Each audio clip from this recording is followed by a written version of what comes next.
Logical reasoning ആണ് കേട്ടോ. അപ്പൊ ലോജിക്കൽ റീസണിങ്ങിൽ ലാസ്റ്റ് ചെയ്ത ഡെയിലി ടെസ്റ്റിലെ കുറച്ച് ക്വസ്റ്റ്യൻസ് നോക്കാം. ഓക്കെ, അപ്പൊ സ്റ്റാർട്ട് ചെയ്യാം. സിമ്പിൾ ക്വസ്റ്റ്യൻസ് ആണെല്ലാം, അറിയുന്ന പോലെ എല്ലാവരും ആൻസർ ചെയ്യണം കേട്ടോ. ഓക്കെ, ഇതാണ് first question. In a categorical proposition the subject and predicate are connected by. ആ കണക്ട് ചെയ്യുന്ന വേർഡിന് പറയുന്ന പേരെന്താന്നാണ് ക്വസ്റ്റ്യൻ. വലിയ കുഴപ്പമില്ലാത്തൊരു സിമ്പിൾ ക്വസ്റ്റ്യൻ ആണ്. അപ്പൊ എല്ലാവരും ആൻസർ ചെയ്യാം കേട്ടോ. ഓക്കെ, ഇത് ഇന്ന് ഞാൻ എടുക്കാൻ പോകുന്ന 10 ക്വസ്റ്റ്യനും കമ്പാരിറ്റീവ്ലി സിമ്പിൾ ആയിട്ടുള്ള ക്വസ്റ്റ്യൻസ് ആണ്. അപ്പൊ നിങ്ങൾ എന്ത് ചെയ്യുക, ജസ്റ്റ് നിങ്ങൾ ആൻസർ ചെയ്യുന്ന സമയത്ത് എത്ര എണ്ണം ശരിയാക്കി എന്നുള്ളതൊന്ന് നോട്ട് ഡൗൺ ചെയ്ത് വെക്കുക കേട്ടോ. എക്സാം ഒക്കെ എടുക്കാനായി. അപ്പോൾ ഒരു സെൽഫ് ഇവാലുവേഷൻ വളരെ ഇമ്പോർട്ടൻ്റ് ആണ്. അതിന് വേണ്ടിയിട്ടാന്ന് വിചാരിച്ചാൽ മതി, അതിൽ വറിയാവുമെന്ന് വേണ്ട. ശരിയായാലും തെറ്റായാലും ജസ്റ്റ് നിങ്ങളെ മാത്രം അനലൈസ് ചെയ്യാൻ വേണ്ടിയിട്ട് നിങ്ങളൊന്ന് ജസ്റ്റ് സ്കോർ എഴുതി വെക്കണേ. നമുക്ക് ലാസ്റ്റ് എത്ര സ്കോർ ഉണ്ട് നോക്കാം. ഓക്കെ ഓക്കെ, അപ്പൊ കുറെ ആളൊക്കെ ആൻസർ ചെയ്തു. നമുക്ക് എന്താണ് ഈ ക്വസ്റ്റ്യനിൽ ചോദിച്ചത് എന്നും എന്താണ് ഇതിന്റെ ആൻസർ വരിക എന്നൊക്കെ നോക്കാം. സോ ഒരു കാറ്റഗോറിക്കൽ പ്രപ്പോസിഷൻ എന്ന് പറഞ്ഞു കഴിഞ്ഞാൽ ഇത്രയേ ഉള്ളൂ. ഒരു 2 കാറ്റഗറീസിനെ അല്ലെങ്കിൽ ഒരു ഗ്രൂപ്പിനെ മറ്റൊരു ഗ്രൂപ്പുമായിട്ട് ഇങ്ങനെ നമ്മൾ എന്താ പറയുക കമ്പയർ ചെയ്ത് പറയുന്നത് പോലെ, അല്ലെങ്കിൽ അത്തരത്തിലുള്ള സ്റ്റേറ്റ്മെന്റുകളെ, ഒരു ഗ്രൂപ്പിന്റെ ഫീച്ചറിനെ, അതായത് A statement that tell us something about A group or category, ഒരു ഗ്രൂപ്പിനെ കുറിച്ച് അല്ലെങ്കിൽ ഒരു കാറ്റഗറിയെ കുറിച്ച് നമ്മളോട് പറയുന്ന സ്റ്റേറ്റ്മെന്റ്സിനെയാണ് നമ്മൾ കാറ്റഗോറിക്കൽ പ്രപ്പോസിഷൻ എന്ന് പറയാം. അപ്പോൾ ഒരു വാലിഡ് ആയിട്ടുള്ള കാറ്റഗോറിക്കൽ പ്രപ്പോസിഷന് കൃത്യമായ ഒരു സ്ട്രക്ചർ ഉണ്ടായിരിക്കും. അപ്പൊ ആ സ്ട്രക്ചറിൽ എന്തൊക്കെ ഉണ്ടായിരിക്കും? ഒരു സബ്ജക്റ്റ് ഉണ്ടായിരിക്കും, ഒരു പ്രെഡിക്കേറ്റ് ഉണ്ടായിരിക്കും, പിന്നെ ഒരു കോപ്പുല ഉണ്ടായിരിക്കും. അപ്പൊ എന്താണ് സബ്ജക്റ്റ്? എന്തിനെ കുറിച്ചാണോ നമ്മൾ ആ സ്റ്റേറ്റ്മെന്റിൽ പറയുന്നത് അതാണ് സബ്ജക്റ്റ്. അപ്പൊ എന്തായിരിക്കും പ്രെഡിക്കേറ്റ്? എന്താണോ നമ്മൾ ആ സബ്ജക്റ്റിൽ നിന്ന് അസേർട്ട് ചെയ്തെടുക്കുന്നത് അതിനെയാണ് നമ്മൾ പ്രെഡിക്കേറ്റ് എന്ന് പറയാം. ഇനി എന്താണ് കോപ്പുല? ഈ സബ്ജക്റ്റിനെയും പ്രെഡിക്കേറ്റിനെയും തമ്മിൽ കണക്ട് ചെയ്യുന്ന ഒരു വേർഡ് ഒരു കാറ്റഗോറിക്കൽ പ്രപ്പോസിഷന്റെ സ്റ്റേറ്റ്മെന്റിനകത്ത് ഉണ്ടായിരിക്കും. ആ ലിങ്കിങ് വേർഡിനെയാണ് നമ്മൾ കോപ്പുല എന്ന് പറയാം. പിന്നെ നമുക്ക് കോപ്പുല എന്ന് പറയുന്നത് യൂഷ്വലി നമ്മൾ പറയാറുള്ള ഒരുപാട് കാറ്റഗോറിക്കൽ പ്രപ്പോസിഷൻ എക്സാമ്പിൾസിൽ കോപ്പുല എന്ന് പറയുന്നത് ഏത് രീതിയിലാണ് ഉണ്ടാവുക നോക്കാം. അപ്പൊ നമ്മൾ യൂസ് ചെയ്യുന്ന is, are, is not, are not, ഇങ്ങനെയൊക്കെയുള്ള ടേംസ് ഇല്ലേ, ഇതിനെയാണ് യൂഷ്വലി നമ്മൾ എന്തെന്ന് പറയാറുള്ളത്? കോപ്പുല എന്ന് പറയാറുള്ളത്. ഈ കോപ്പുല കണ്ടിട്ടാണ് നമ്മൾ അത് അഫേമിംഗ് ആണോ അല്ലെങ്കിൽ ആ സ്റ്റേറ്റ്മെന്റ് ഡിനയൽ ആണോ, അതായത് ഈസ് നോട്ട് എന്ന് പറയുമ്പോൾ അത് ഡിനയൽ ആയിരിക്കും, ഈസ് മാത്രമാണെങ്കിൽ അഫേമിംഗ് ആയിരിക്കും. അപ്പം വെറുതെ ഒരു ടേം അവിടെ കൊടുക്കുന്നതല്ല, അതിന് കൃത്യമായ റോൾ ഉണ്ട് എന്ന് മനസ്സിലാക്കുക. സോ നമ്മളൊരു പെർട്ടിക്കുലർ കാര്യം എക്സ്ക്ലൂഡഡ് ആണോ ആ സ്റ്റേറ്റ്മെന്റിൽ അല്ലെങ്കിൽ ഇൻക്ലൂഡഡ് ആണോ എന്നൊക്കെ തീരുമാനിക്കുന്നത് ഈ കോപ്പുല നോക്കിയിട്ടായിരിക്കും. സോ ഇപ്പൊ നമ്മൾ ഓൾ കാറ്റ്സ് ആർ മാമൽസ് എന്നുള്ള ഒരു കാറ്റഗോറിക്കൽ പ്രപ്പോസിഷൻ എടുക്കുകയാണെങ്കിൽ അതിൽ ആർ എന്ന് പറയുന്ന ടേം ആയിരിക്കും എന്ത്? കോപ്പുല. അപ്പൊ നമ്മളുടെ ചോദ്യം എന്തായിരുന്നു? ഒരു കാറ്റഗോറിക്കൽ പ്രപ്പോസിഷനിലെ സബ്ജക്റ്റിനെയും പ്രെഡിക്കേറ്റിനെയും കണക്ട് ചെയ്യുന്ന വേർഡിന് പറയുന്ന പേരെന്താണ് എന്നാണ്. അതിന്റെ പേരെന്താണ്? എല്ലാവരും ആൻസർ ചെയ്തതുപോലെ കോപ്പുലയാണ് കേട്ടോ. ഓക്കെ, അത് കമ്പാരിറ്റീവ്ലി ഭയങ്കര സിമ്പിൾ ആയിട്ടുള്ള ഒരു ക്വസ്റ്റ്യൻ ആണ്. നമുക്ക് അടുത്ത ക്വസ്റ്റ്യൻ നോക്കാം. ഇതിൽ ഡൗട്ട് ഒന്നും ഇല്ലല്ലോ. അടുത്ത ക്വസ്റ്റ്യൻ ഇതാണ്. അടുത്ത ക്വസ്റ്റ്യൻ ഒരു അനലോജിക്കൽ റീസണിങ്ങിന്റെ സീക്വൻസ് ആണ് ചോദിച്ചിട്ടുള്ളത്. ഒരു അനലോജിക്കൽ റീസണിങ് ഉണ്ടാകുന്ന പ്രോസസ്സിന്റെ സീക്വൻസ്. അപ്പൊ എല്ലാവരും ഒന്ന് വായിച്ചു നോക്കുക. എന്നിട്ട് നിങ്ങൾക്ക് തോന്നുന്ന പ്രോസസ്സ് നിങ്ങൾ ചാറ്റ് ബോക്സിൽ ഇടുക കേട്ടോ. Okay okay, very good.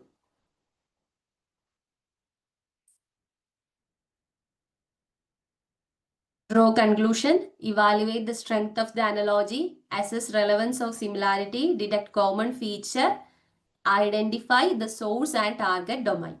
ഞാൻ സ്പീഡ് കൂടുണ്ടെങ്കിൽ പറയണം, അതല്ല ഈ പേസ് ഓക്കെ ആണെന്നുണ്ടെങ്കിൽ അതും പറയാം കേട്ടോ. ഓക്കെ ഓക്കെ, അപ്പൊ ആൻസേഴ്സ് ഒക്കെ വരുന്നുണ്ട്. ആൻസർ ചെയ്യുന്നവർ ചെയ്തോളൂ. നമുക്ക് എന്താണ് അനലോജിക്കൽ റീസണിങ് എന്നുള്ളത് ജസ്റ്റ് ഒന്ന് നോക്കാം. അതിന്റെ പ്രോസസ്സ് ഒന്ന് നോക്കിയതിന് ശേഷം ആൻസറിലേക്ക് തിരിച്ചു വരാം. അപ്പോൾ അനലോജിക്കൽ റീസണിംഗ് എന്ന് പറഞ്ഞാൽ നമുക്കറിയാം, അനലോജി എന്ന് പറയുമ്പോൾ തന്നെ നമ്മൾ സിമിലാരിറ്റീസ് വെച്ചിട്ട് എന്തെങ്കിലും കാര്യം കൺക്ലൂഡ് ചെയ്യുന്നതിനെയാണ് അനലോജി എന്ന് പറയാം. അപ്പൊ അനലോജിക്കൽ റീസണിങ്ങും അത് തന്നെയാണ്. 2 സിറ്റുവേഷൻസിനെ കമ്പയർ ചെയ്യുന്നു, അതിൽ നിന്നും ഒരു കൺക്ലൂഷനെ സിമിലാരിറ്റിയുടെ അടിസ്ഥാനത്തിൽ നമ്മൾ ഫൈനൽ ചെയ്തിട്ട് കൺക്ലൂഷൻ ആക്കി എടുക്കുന്നു. ഇതിനെയാണ് അനലോജിക്കൽ റീസണിങ് എന്ന് പറയാം. സിംപ്ലി കമ്പയറിംഗ് ആണ് അല്ലെങ്കിൽ സിമിലാരിറ്റീസ് വെച്ചുകൊണ്ടുള്ള ഒരു റീസണിങ് ആണ് എന്നുള്ളത് മനസ്സിലാക്കി വെക്കുക. അപ്പൊ ഇതിന്റെ പ്രോസസ്സ് എന്താന്ന് വെച്ചാൽ, ആദ്യം നമ്മൾ സോഴ്സും ടാർഗറ്റും ഐഡന്റിഫൈ ചെയ്യണം. അപ്പൊ എന്താണ് source? The familiar situation used for comparison. ഇപ്പൊ ഇതിനൊരു എക്സാമ്പിൾ പറയുകയാണെന്നുണ്ടെങ്കിൽ, നമ്മുടെ കയ്യിൽ ഒരു സൈക്കിൾ ഉണ്ടായിരുന്നു. അപ്പൊ അതിന്റെ ടയർ ഭയങ്കര തിന്നായിരുന്നു. അപ്പൊ ഈ തിന്നായിട്ടുള്ള സൈക്കിൾ നമ്മൾ യൂസ് ചെയ്യുന്നു. അതിനുശേഷം നമ്മൾ ഇത് പിന്നെ അത്യാവശ്യം റെയിനി ആയിട്ടുള്ള കണ്ടീഷനിൽ ഓടിക്കുന്ന സമയത്ത് സ്ലിപ്പ് ആവുന്നുണ്ട്. അതുകൊണ്ട് നമ്മൾ ഈ സൈക്കിൾ റീപ്ലേസ് ചെയ്യാൻ തീരുമാനിച്ചു. പുതിയൊരു സൈക്കിൾ വാങ്ങാൻ പോയി. അതിന്റെ ടയറും തിന്നാണ്. ഇത്രയും ഈ സെനാരിയോ കംപ്ലീറ്റ്ലി മനസ്സിൽ വെക്കുക. ഇനി നമുക്ക് ഓരോരോ പ്രോസസ്സിൽ പോകുമ്പോൾ ഇത് എങ്ങനെ ഇതിലേക്ക് എക്സംപ്ലിഫൈ ചെയ്യുന്നു എന്നുള്ളത് ഞാൻ പറയാം. അപ്പോൾ identify source and target domain എന്ന് പറഞ്ഞാൽ ഇതിൽ സോഴ്സ് എന്ന് പറയുന്നതുകൊണ്ട് ഇത്ര ഉദ്ദേശിക്കുന്നുള്ളൂ. Familiar situation used for comparison. ഇപ്പൊ ഞാൻ പറഞ്ഞ എക്സാമ്പിളിൽ ഫെമിലിയർ സിറ്റുവേഷൻ എന്ന് പറയുന്നത് ഏതാണ്? എൻ്റെ കയ്യിൽ മുമ്പ് ഉണ്ടായിരുന്ന ആ സൈക്കിളും അതിന്റെ ടയറും ആണ്. ഇനി ഇതിന്റെ ടാർഗറ്റ് എന്ന് പറഞ്ഞാൽ എന്താണ്? നമുക്കറിയാത്ത ഒരു അൺനോൺ സിറ്റുവേഷനിലേക്ക് നമ്മൾ എന്ത് ചെയ്യാണ്? ഈ സിറ്റുവേഷൻ കൊണ്ടേ കമ്പയർ ചെയ്യാണ്.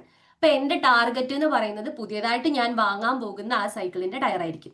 അപ്പൊ സോഴ്സ് എന്ന് പറയുന്നത് എനിക്ക് അറിയാവുന്ന കാര്യവും ടാർഗറ്റ് എന്ന് പറയുന്നത് ഞാൻ ഇത് വെച്ച് കമ്പയർ ചെയ്യാൻ പോകുന്ന കാര്യവും ആയിരിക്കും. ഇനി ഡിറ്റക്ട് കോമൺ ഫീച്ചേഴ്സ്. ഇപ്പം രണ്ടിലും കോമൺ ആയിട്ടുള്ള ചില ഫീച്ചേഴ്സ് ഉണ്ടായിരിക്കും. ഇപ്പം ഞാൻ നേരത്തെ പറഞ്ഞ കേസിലാണെങ്കിൽ തിന്നായിട്ടുള്ള ടയർ, എൻ്റെ പഴയ സൈക്കിളിനും തിന്നായിട്ടുള്ള ടയറായിരുന്നു, ഇപ്പോൾ ഉള്ള സൈക്കിളിനും തിന്നായിട്ടുള്ള ടയറാണ്. സോ ഇതാണ് ഇവിടെ സിമിലാരിറ്റീസിന്റെ കേസിൽ വരിക. ഇനി നമുക്ക് മേജർ ആയിട്ടുള്ള ജസ്റ്റ് ഒന്ന് അണ്ടർലൈൻ ചെയ്തു പോകാം കേട്ടോ. നമ്മൾ സിമിലാരിറ്റീസ് ലിസ്റ്റ് ചെയ്യുന്നു. ആദ്യം സോഴ്സും ടാർഗറ്റും തിരിച്ചറിയുന്നു. അതിനുശേഷം നമ്മൾ സിമിലാരിറ്റീസ് ലിസ്റ്റ് ഔട്ട് ചെയ്യുന്നു. അതിനുശേഷം നമ്മൾ എന്ത് ചെയ്യും? റെലവെന്റ് ആയിട്ടുള്ള സിമിലാരിറ്റീസിനെ അസസ് ചെയ്യും. ഇപ്പൊ ഇവിടെ റെലവെന്റ് ആയിട്ടുള്ള സിമിലാരിറ്റീസ് എന്താണ്? തിൻ ടയർ ആണ് എങ്കിൽ വെള്ളമുള്ള ഇതിലൂടെ പോകുന്ന സമയത്ത് സ്ലിപ്പ് ആകും. അപ്പൊ അത് തിൻ ടയർ ആയിട്ടുള്ള എല്ലാ സൈക്കിൾസിനും ഉള്ളതാണ് എന്നുള്ളത് ഒരു റെലവെന്റ് ആയിട്ടുള്ള സിമിലാരിറ്റിയാണ്. സോ ഇവിടെ നമ്മൾ എന്ത് ചെയ്യും? അതിന്റെ ഇമ്പോർട്ടൻസിന്റെ അടിസ്ഥാനത്തിൽ ലിസ്റ്റ് ഔട്ട് ചെയ്യും. സൈക്കിളിന്റെ കളർ എന്ന് പറയുന്നത് ഇവിടെ ഒരു സിമിലാരിറ്റി ആയിരിക്കില്ല, അല്ലെങ്കിൽ ഒരു റെലവെന്റ് സിമിലാരിറ്റി ആയിരിക്കില്ല. അപ്പൊ നമ്മുടെ പർപ്പസ് എന്താണോ അതുമായിട്ട് ബന്ധമുള്ള സിമിലാരിറ്റീസ് എന്താണോ അതിലേക്കാണ് നമ്മൾ ഫോക്കസ് കൊടുക്കുക. അതുകൊണ്ടാണ് റെലവൻസ് ഓഫ് സിമിലാരിറ്റീസ് എന്ന് പറഞ്ഞത്. ദെൻ ഇനി ഇത് ശരിക്കും പറഞ്ഞു കഴിഞ്ഞാൽ നമ്മൾ റിയൽ ലൈഫിൽ നമ്മൾ ചെയ്യുന്ന പല കാര്യങ്ങളിലുള്ള പ്രോസസ്സ് തന്നെയാണ്. പിന്നെ എന്തുകൊണ്ട് നമുക്ക് ഇതിങ്ങനെ ഒരു പ്രോസസ്സായി ചോദിക്കുമ്പോൾ അറിയില്ല എന്ന് ചോദിച്ചാൽ നമ്മൾ ഇന്റൻഷനലി റീസൺ ചെയ്തെടുക്കാത്തത് കൊണ്ടാണ്. ഇന്റൻഷനലി റീസൺ ചെയ്യുമ്പോൾ എക്സാക്ട്ലി ഈ പ്രോസസ്സിലൂടെയാണ് പോകുന്നത് എന്നുള്ളത് നമുക്ക് മനസ്സിലാവും. ഇനി ഡ്രോ എ കൺക്ലൂഷൻ എന്നുള്ളതാണ്. അപ്പൊ നമ്മൾ അവസാനം തീരുമാനത്തിലെത്തി. എന്ത്? നമ്മുടെ പഴയ സൈക്കിളിലും തിൻ ടയർ ആയിരുന്നു, അത് സ്ലിപ്പ് ആവുന്നുണ്ട്. പുതിയതായിട്ട് കാണുന്ന സൈക്കിളിലും തിൻ ടയർ ആണ്, സോ അതും സ്ലിപ്പ് ആകും എന്നുള്ള ഒരു കൺക്ലൂഷനിൽ നമ്മൾ എത്തിച്ചേരുന്നു. അതിനുശേഷം നമ്മൾ എന്ത് ചെയ്യും? ഈ പറഞ്ഞതുപോലെ നമ്മുടെ അനലോജി സ്ട്രോങ് ആണോ വീക്ക് ആണോ എന്നുള്ളത് അനലൈസ് ചെയ്യും. നമ്മൾ ബാക്കിയുള്ള എല്ലാ ടെക്നിക്കാലിറ്റീസും നോക്കുന്നു, ആ ഷോപ്പിലുള്ള ആൾക്കാരോട് ചോദിക്കുന്നു, ഒരു എക്സ്പേർട്ടിന്റെ ഒപ്പീനിയൻ എടുക്കുന്നു. ഫൈനലി നമ്മൾ എന്ത് തീരുമാനിക്കും? അതൊരു സ്ട്രോങ് അനലോജി ആണോ അല്ലെങ്കിൽ വീക്ക് അനലോജി ആണോ എന്നുള്ളത് ഡിസൈഡ് ചെയ്യും.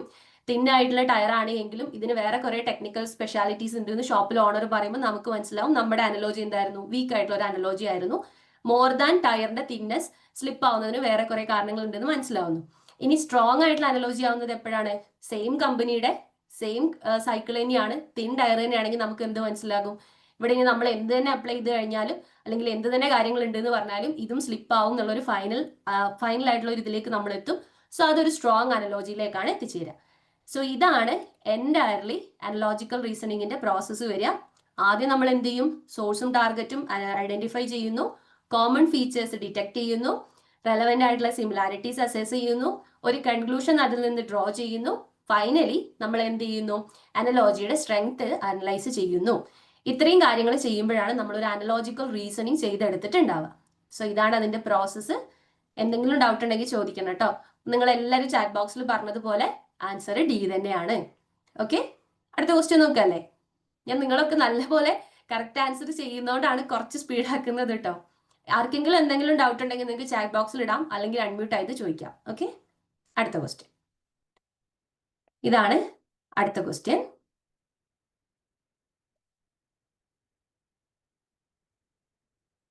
the world is an effect. The world is an effect and hence it must have an efficient and intelligent cause. That efficient and intelligent cause is God. ഇങ്ങനെ ഒരു statement തന്നിട്ടുണ്ടെങ്കിൽ according to Nyaya school ഇത് ഏത് kind of knowledge ആണ്, ഏത് kind of means of knowledge ആണ് എന്നാണ് question. ഏതാണ് വരിക? According to Nyaya school means of knowledge 4 എണ്ണാണുള്ളത്. അത് 4 നിങ്ങൾക്ക് ഓപ്ഷനിൽ തന്നിട്ടുണ്ട്. അതിൽ ഈ തന്നിരിക്കുന്ന സ്റ്റേറ്റ്മെന്റ് റെലവെന്റ് ആകുന്ന മീൻസ് ഓഫ് നോളജ് ഏതാണെന്നാണ് ക്വസ്റ്റ്യൻ. ഓക്കെ, ആൻസർ എല്ലാവരും ചെയ്യണ്ടല്ലോ. Very good. ആൻസർ അറിയില്ലെങ്കിലും നിങ്ങൾ ചെയ്യാട്ടോ, തെറ്റിക്കോട്ടെ, നോ ഇഷ്യൂസ്, പക്ഷെ ചെയ്യണം. ഓക്കെ, അപ്പൊ നമുക്ക് എന്താണ് ഈ ന്യായ സ്കൂളിലെ മീൻസ് ഓഫ് നോളജ് എന്നൊക്കെ ഉള്ളത് നോക്കാം. എന്നിട്ട് ഇതിലേക്ക് തിരിച്ചു വരാം. ആൻസർ ചെയ്യുന്നവർ ചെയ്തോട്ടോ. ഓക്കെ, ആസ് പെർ ന്യായ ഫിലോസഫിക്കൽ സ്കൂൾ എത്ര മീൻസ് ഓഫ് നോളജ് ഉണ്ട്? 4 എണ്ണാണ് ഉള്ളത്. പെർസെപ്ഷൻ അഥവാ പ്രത്യക്ഷ, ഇൻഫറൻസ് അനുമാന, കമ്പാരിസൺ ഉപമാന, വെർബൽ ടെസ്റ്റിമോണി, ശബ്ദ. പിന്നെ ഇത് ഓരോന്ന് എന്താന്നുള്ളത് അറിയാം, എല്ലാവർക്കും അറിയുന്നത് തന്നെയാണ്. നമ്മൾ ഇന്ത്യൻ ലോജിക്കൊക്കെ അനീസാറിന്റെ ക്ലാസ്സിൽ ഇഷ്ടം പോലെ തവണ പറഞ്ഞും കേട്ടും അറിയുന്നത് തന്നെ ആയിരിക്കും. എന്നാലും ജസ്റ്റ് ഞാനൊന്ന് പറയാന്ന് മാത്രം. ഓക്കെ, അപ്പൊ ഇവിടെ പ്രത്യക്ഷ എന്ന് പറഞ്ഞിട്ടുണ്ടെങ്കിൽ നമ്മുടെ സെൻസറി ഓർഗൻസ് വഴി നമ്മൾ ഒരു നോളജ് ഗ്രാസ്പ് ചെയ്യുന്നതിനെയാണ് പെർസെപ്ഷൻ എന്ന് പറയുക. സിംപ്ലി അത്ര മനസ്സിലാക്കിയാൽ മതി.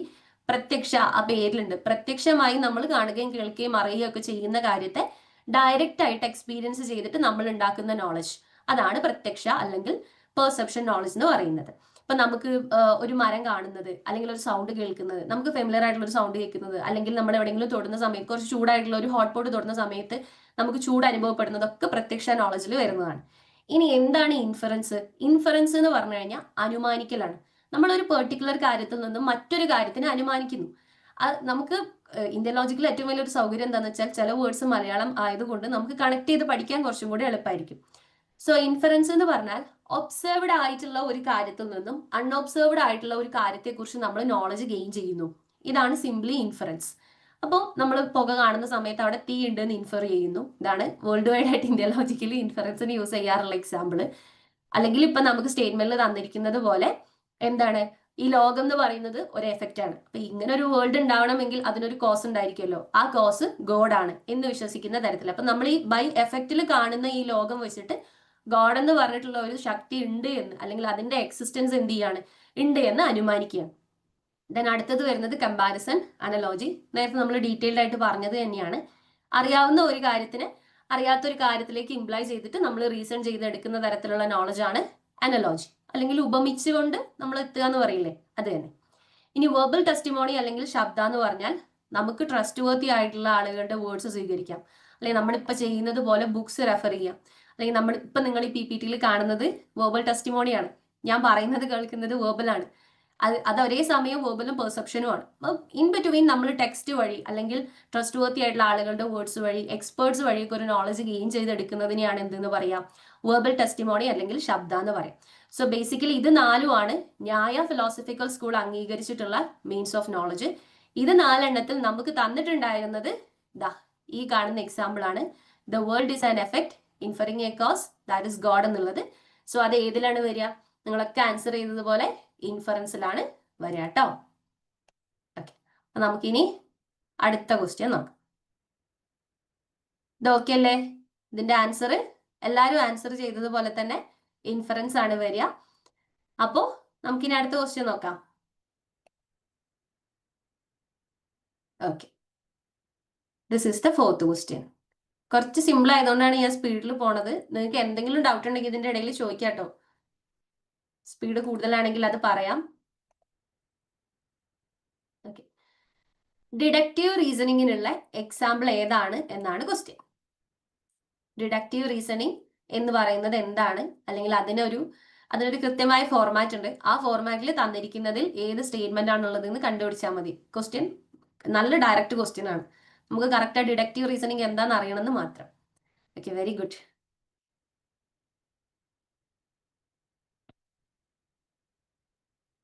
ഓക്കെ, അപ്പൊ നമുക്ക് എന്താണ് ഡിഡക്റ്റീവ് റീസണിങ്, എങ്ങനെയാണ് ഡിഡക്റ്റീവ് റീസണിങ് ഒരു വാലിഡ് ഡിഡക്റ്റീവ് റീസണിങ് ആവണം എന്നുണ്ടെങ്കിൽ എന്തൊക്കെ ഫീച്ചേഴ്സ് വേണം എന്നുള്ള കാര്യമൊക്കെ നോക്കാം.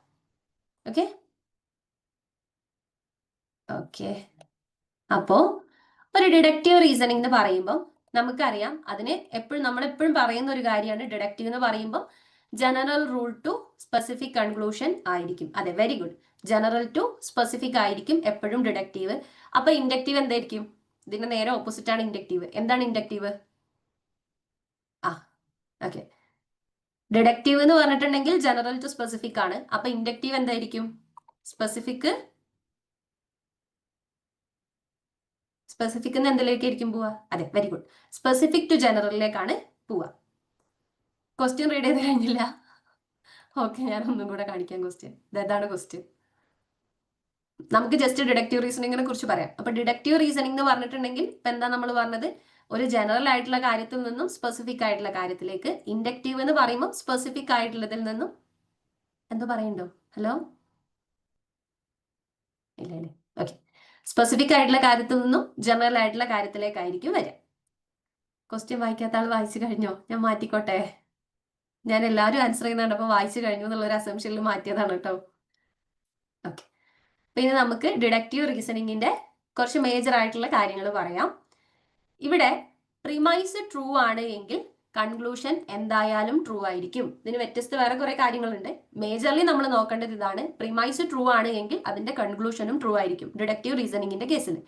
അപ്പൊ മേജർ പ്രിമൈസ് എന്ന് പറയുന്നത് എപ്പോഴും എന്തായിരിക്കും?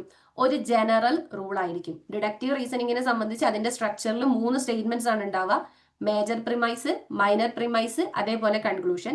ഈ മേജർ പ്രിമൈസ് എന്ന് പറയുന്നത് ജനറൽ റൂൾ ആയിരിക്കും.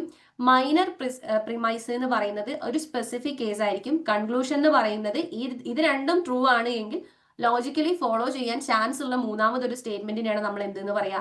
കൺക്ലൂഷൻ എന്ന് പറയാം.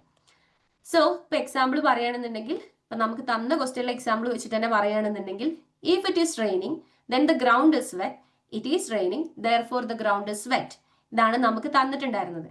അപ്പം ഇത് തന്നെയാണ് നിങ്ങളൊക്കെ ആൻസർ ചെയ്തതുപോലെ ഇത് തന്നെയാണ് അതിന്റെ ആൻസർ വരിക. കുറച്ച് ആൾക്കാരെ മാറ്റി ചെയ്തിട്ടുള്ളൂ. It's okay. പഠിക്കുമ്പം തെറ്റ് പറ്റുക എന്നുള്ളത് സ്വാഭാവികമായിട്ട് സംഭവിക്കുന്ന ഒരു കാര്യമാണ്. അത് പഠിക്കുന്നവർക്ക് മാത്രം പറ്റുന്ന ഒരു കാര്യമാണ് കേട്ടോ. അപ്പൊ നമുക്ക് നോക്കാം. അപ്പൊ ഇവിടെ ഇപ്പൊ നമുക്ക് തന്നിരിക്കുന്ന ഈ എക്സാമ്പിൾ പ്രകാരം ഇവിടെ ജനറൽ റൂളിൽ വരുന്ന സ്റ്റേറ്റ്മെന്റ് ഏതാണ്? If rain then ground is wet എന്നുള്ളതാണ് അല്ലെ. ജനറലി നമുക്ക് അറിയാവുന്ന ഒരു കാര്യമാണ്, മഴ പെയ്ത് കഴിഞ്ഞാൽ ഭൂമി നനയും എന്നുള്ളത്. അതൊരു ജനറൽ റൂളാണ്. എന്നിട്ട് ഇതിൽ നിന്ന് ഒരു സ്പെസിഫിക് ആയിട്ടുള്ള കേസിലേക്കാണ് വരുന്നത്. ഇറ്റ് ഈസ് റെയിനിങ്, മഴ പെയ്യുന്നുണ്ട് എങ്കിൽ ഗ്രൗണ്ട് ഇസ് വെറ്റ്. അതിൽ നിന്ന് നമ്മൾ കൺക്ലൂഡ് ചെയ്യുന്നത് എന്താണ്? ഗ്രൗണ്ട് വെറ്റ് ആയിട്ടുണ്ടാകും എന്നുള്ളതാണ്. ഓക്കെ, ലാസ്റ്റ് കാണിച്ചാൽ മതിയോ അനു? അല്ലെങ്കിൽ ഇത് കഴിഞ്ഞിട്ട് കാണിക്കാം കേട്ടോ. ഇതൊന്ന് പറഞ്ഞു തീർക്കട്ടെ എന്നിട്ട് കാണിക്കാം. സോ ഒരു ഡിഡക്റ്റീവ് ആർഗ്യുമെന്റ് അല്ലെങ്കിൽ ഒരു ഡിഡക്റ്റീവ് ആയിട്ടുള്ള കൺക്ലൂഷൻ എന്ന് പറയുന്നത്, അല്ലെങ്കിൽ ഒരു ഡിഡക്റ്റീവ് റീസണിങ്ങിന്റെ മേജർ ആയിട്ടുള്ള കുറച്ച് എലമെന്റ്സ് ആണ് ഇപ്പൊ പറഞ്ഞത്. ജനറൽ ടു സ്പെസിഫിക് ആയിരിക്കും. പ്രിമൈസ് ട്രൂ ആണെങ്കിൽ കൺക്ലൂഷൻ ട്രൂ ആയിരിക്കും. അതിന് 3 ഭാഗങ്ങൾ ഉണ്ടായിരിക്കും. Major premise, minor premise, conclusion. Major എന്ന് പറയുമ്പോൾ ജനറൽ റൂള്, മൈനർ എന്ന് പറയുമ്പോൾ അത് സ്പെസിഫിക് കേസ് ആയിരിക്കും. കൺക്ലൂഷൻ ഇത് രണ്ടുമായിട്ട് ബന്ധപ്പെട്ട് ലോജിക്കലി ഫോളോ ചെയ്യുന്ന ഒരു കാര്യമായിരിക്കും. ഇത് ഇത്രയും ഓക്കെയാണോ? ഡിഡക്റ്റീവ് റീസണിങ് അറിഞ്ഞു കഴിഞ്ഞാൽ നമുക്കൊരു ലോജിക്കൽ റീസണിങ്ങിന്റെ ഒരു മേജർ പോർഷൻ പെട്ടെന്ന് മനസ്സിലാക്കാൻ പറ്റും. ഓക്കെ, അപ്പൊ ഇതിന്റെ ആൻസർ ഇത് തന്നെയാണ്. If it is raining then the ground is wet, it's raining therefore the ground is wet എന്നുള്ളതാണ് വരിക. ഞാൻ രണ്ടാമത്തെ ക്വസ്റ്റ്യൻ ജസ്റ്റ് ഒന്ന് കാണിക്കട്ടെ. ഓക്കെ, ഇതാണ് കേട്ടോ രണ്ടാമത്തെ ക്വസ്റ്റ്യൻ. സ്ക്രീൻഷോട്ട് എടുക്കാൻ എങ്ങനെയാണോ?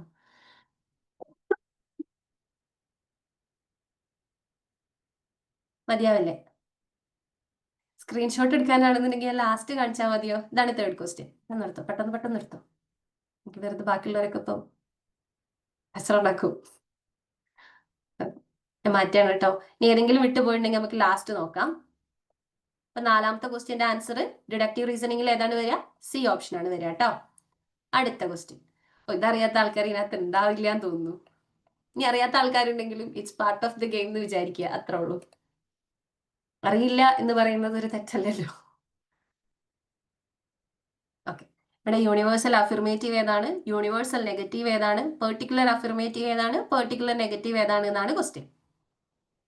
Very good. എന്നാലും വേറെ ഓപ്ഷൻ വരരുത് എന്നുള്ളതാണ് ഇന്ത്യൻ പ്രാർത്ഥന. ഓ വെരി ഗുഡ്. ഞാനിങ്ങനെ നോക്കണ ചാറ്റ് ബോക്സിൽ നോക്കുന്ന സമയത്തെ ആൻസർ വായിക്കാൻ പറ്റില്ല, അങ്ങനെ ആൻസർ വരുന്നുണ്ട്. ഇത്രയും നേരം ഞാനൊരു 5ാമത്തെ ക്വസ്റ്റ്യൻ ആയിരുന്നു, പകുതി ക്വസ്റ്റ്യൻ ചോദിച്ചിട്ട് ഇതിനാണ് എനിക്ക് അങ്ങനെ ഒരു റെസ്പോണ്ട് കിട്ടിയത്. Okay, very good. നമുക്ക് അറിയുന്ന പോലെ തന്നെ യൂണിവേഴ്സിറ്റീവ് അഫിർമേറ്റീവ് ഇവിടെ ഏതാ വരിക? ഓൾ ആണ് വരിക. യൂണിവേഴ്സൽ നെഗറ്റീവ് നോയിൽ തുടങ്ങുന്ന സ്റ്റേറ്റ്മെന്റ് ആയിരിക്കും. പെർട്ടിക്കുലർ അഫിർമേറ്റീവ് സമ്മിൽ തുടങ്ങുന്ന സ്റ്റേറ്റ്മെന്റ് ആയിരിക്കും. പെർട്ടിക്കുലർ നെഗറ്റീവ് സം നോട്ടിൽ തുടങ്ങുന്ന സ്റ്റേറ്റ്മെന്റ് ആയിരിക്കും. അപ്പൊ ഇത്രയേ ഉള്ളൂ ഇതിൽ പറയാൻ. ഇത് ക്ലിയർ അല്ലേ എല്ലാവർക്കും? പിന്നെ വലിയ ഡൗട്ട് ഒന്നും വരാൻ ചാൻസ് ഇല്ല. ഒരു കാര്യം അഫർമേറ്റീവ് ആണ്, യൂണിവേഴ്സൽ ആണ് എങ്കിൽ ഓൾ. ഒരു കാര്യം നെഗറ്റീവ് ആണ്, യൂണിവേഴ്സൽ ആണ് എങ്കിൽ നോ. പറയുന്ന സ്റ്റേറ്റ്മെന്റ് അഫർമേറ്റീവ് ആണ്, പെർട്ടിക്കുലർ ആയിട്ടുള്ള ഒരു കാര്യത്തെ കുറിച്ചാണ് പറയുന്നത് എങ്കിൽ സം. പറയുന്ന കാര്യം നെഗറ്റീവ് ആണ്, പെർട്ടിക്കുലർ ആയിട്ടുള്ള കാര്യമാണ് എങ്കിൽ സം നോട്ട്. അത്രയേ ഉള്ളൂ. ഇവിടെ ഞാൻ വെറുതെ കൊടുത്തതാണ് കേട്ടോ, ഇതറിയാത്ത ആരും ഉണ്ടാവില്ല. ഓക്കെ, അപ്പൊ അടുത്ത ക്വസ്റ്റ്യൻ നോക്കാം. ഇതാണ് അടുത്ത question. If the statement some animals are not birds is given as false. ആ സ്റ്റേറ്റ്മെന്റ് ഫോൾസ് ആണ് കേട്ടോ, ആ സ്റ്റേറ്റ്മെന്റ് ഫോൾസ് ആണ്. അങ്ങനെയാണ് എങ്കിൽ ഏതായിരിക്കും ഇതിൽ ട്രൂ ആവുക എന്നാണ് ക്വസ്റ്റ്യൻ. ഇതെല്ലാം PYQs ആണ്, ഇതൊക്കെ PYQs ആണ്. ഇങ്ങനത്തെ ക്വസ്റ്റ്യൻ ഒക്കെ ലോജിക്കൽ റീസണിംഗിൽ ചോദിക്കും. PYQ ആണ് കേട്ടോ. ഓക്കെ, അങ്ങനെയാണ് എങ്കിൽ ഇതിൽ ഏതായിരിക്കും ഫോൾസ്, ഏതായിരിക്കും ഇൻഫർ ടു ബി ട്രൂ ആവുക എന്നുള്ളതാണ് ക്വസ്റ്റ്യൻ. അനിസാർ ഇങ്ങനെ ഒരു ടേബിൾ ഒക്കെ വരച്ചിട്ട് അൺഡിറ്റർമൈൻഡ്, ട്രൂ, ഫാൾസ് എന്നൊക്കെ പറഞ്ഞിട്ട് വലിയ ടേബിൾ ഒക്കെ ഉണ്ടാക്കിയത് ഓർമ്മയില്ലേ? അത് വെച്ചാണ് ചെയ്യാം. ഇതിൽ ഒരാളെ വേഗം കിട്ടും. ഇതിൽ ഏറ്റവും എളുപ്പത്തിൽ കിട്ടുന്ന സ്റ്റേറ്റ്മെന്റ് ഏതായിരിക്കും? നമുക്ക് തന്നിരിക്കുന്ന സ്റ്റേറ്റ്മെന്റ് സം നോട്ടാണ് അല്ലേ? ഇത് ഫോൾസ് ആണ് എങ്കിൽ ഒറ്റയടിക്ക് ട്രൂ ആവണ ഒരു ഐറ്റം ഉണ്ടാകും. അതെ, വെരി ഗുഡ്. അതാരാ പറഞ്ഞ? Mary Thomas. Very good. ഏതായിരിക്കും? ഓൾ ട്രൂ ആയിരിക്കും. കോൺട്രഡിക്ടറി ആയിട്ടുള്ള സ്റ്റേറ്റ്മെന്റ് കണ്ടുപിടിക്കാനാണ് ഏറ്റവും എളുപ്പം. നിങ്ങൾക്ക് ഈ തന്നിരിക്കുന്ന സ്റ്റേറ്റ്മെന്റ് ട്രൂ ആണെന്ന് തന്നാലും ഫോൾസ് ആണെന്ന് തന്നാലും അതിനോട് കോൺട്രഡിക്ടറി ആയിട്ട് നിൽക്കുന്ന സ്റ്റേറ്റ്മെന്റ് ഏതാണോ അത് കണ്ടുപിടിച്ചാൽ നിങ്ങൾ പകുതി പാർട്ട് ഓഫ് ദ ഗെയിം ജയിച്ചു. കാരണം ഇതിനകത്ത് എന്തായാലും ട്രൂ ആയിരിക്കും എന്ന് അറിഞ്ഞു കഴിഞ്ഞാൽ തന്നെ നിങ്ങൾക്ക് ഇതിന് എന്തൊക്കെ എലിമിനേറ്റ് ചെയ്യാം? ബിയും എലിമിനേറ്റ് ചെയ്യാം, ഡിയും എലിമിനേറ്റ് ചെയ്യാം. അതെ, കോൺട്രഡിക്ടറി എപ്പോഴും ഓപ്പോസിറ്റ് ആയിരിക്കും. കോൺട്രഡിക്ടറി ആയിട്ടുള്ള ടേംസിൽ നമ്മൾ പറയുന്നതാണ് നോയും സമ്മും സം നോട്ടും മോളും. അപ്പൊ അങ്ങനെ വരുന്ന സമയത്ത് നോ എവിടെയൊക്കെ ശരിയാണോ അവിടെയൊക്കെ സമ്മ് തെറ്റായിരിക്കും, സമ്മ എവിടെയൊക്കെ ശരിയാണോ അവിടെയൊക്കെ നോ തെറ്റായിരിക്കും. അങ്ങനെ ഒരു റിലേഷൻഷിപ്പ് ഉണ്ട് കോൺട്രഡിക്ടറിക്ക്. അപ്പൊ കണ്ടുപിടിക്കാൻ ഏറ്റവും എളുപ്പം നമുക്ക് തന്നിരിക്കുന്ന സാധനം ട്രൂ ആണോ ഫോൾസ് ആണോ അതിന്റെ കോൺട്രഡിക്ടറി ആയിരിക്കും നേരെ ഓപ്പോസിറ്റ് വരിക എന്നുള്ളത് ഓർത്ത് വെക്കുക. ഓക്കെ, കാണിക്കാട്ടോ. 5th ക്വസ്റ്റിന്റെ സ്ലൈഡ് ഞാൻ കാണിക്കാം. ഇനി നിങ്ങൾ ഈ ടേബിൾ തന്നെയാണോ എല്ലാവരും പഠിച്ചിട്ടുള്ളതെന്ന് എനിക്കറിയില്ല. ഞാൻ യൂസ് ചെയ്യുന്ന ടേബിൾ ഇതാണ്, കാണിച്ചു തരാം. ഈ ടേബിള് ഇതാണോ എല്ലാവരും പഠിച്ചിട്ടുള്ളത്? ഈ ടേബിള് ഒരു പാറ്റേൺ ആണ്. ട്രൂത്ത്ഫുൾനെസ്സും ഫോൾസിറ്റിയും. അതെ, ട്രൂത്ത്ഫുള്ളും ഫോൾസിറ്റിയും മനസ്സിലാക്കാൻ വേണ്ടിയിട്ട് ഞാൻ യൂസ് ചെയ്യാറുള്ള ടേബിൾ ഇതാണ്.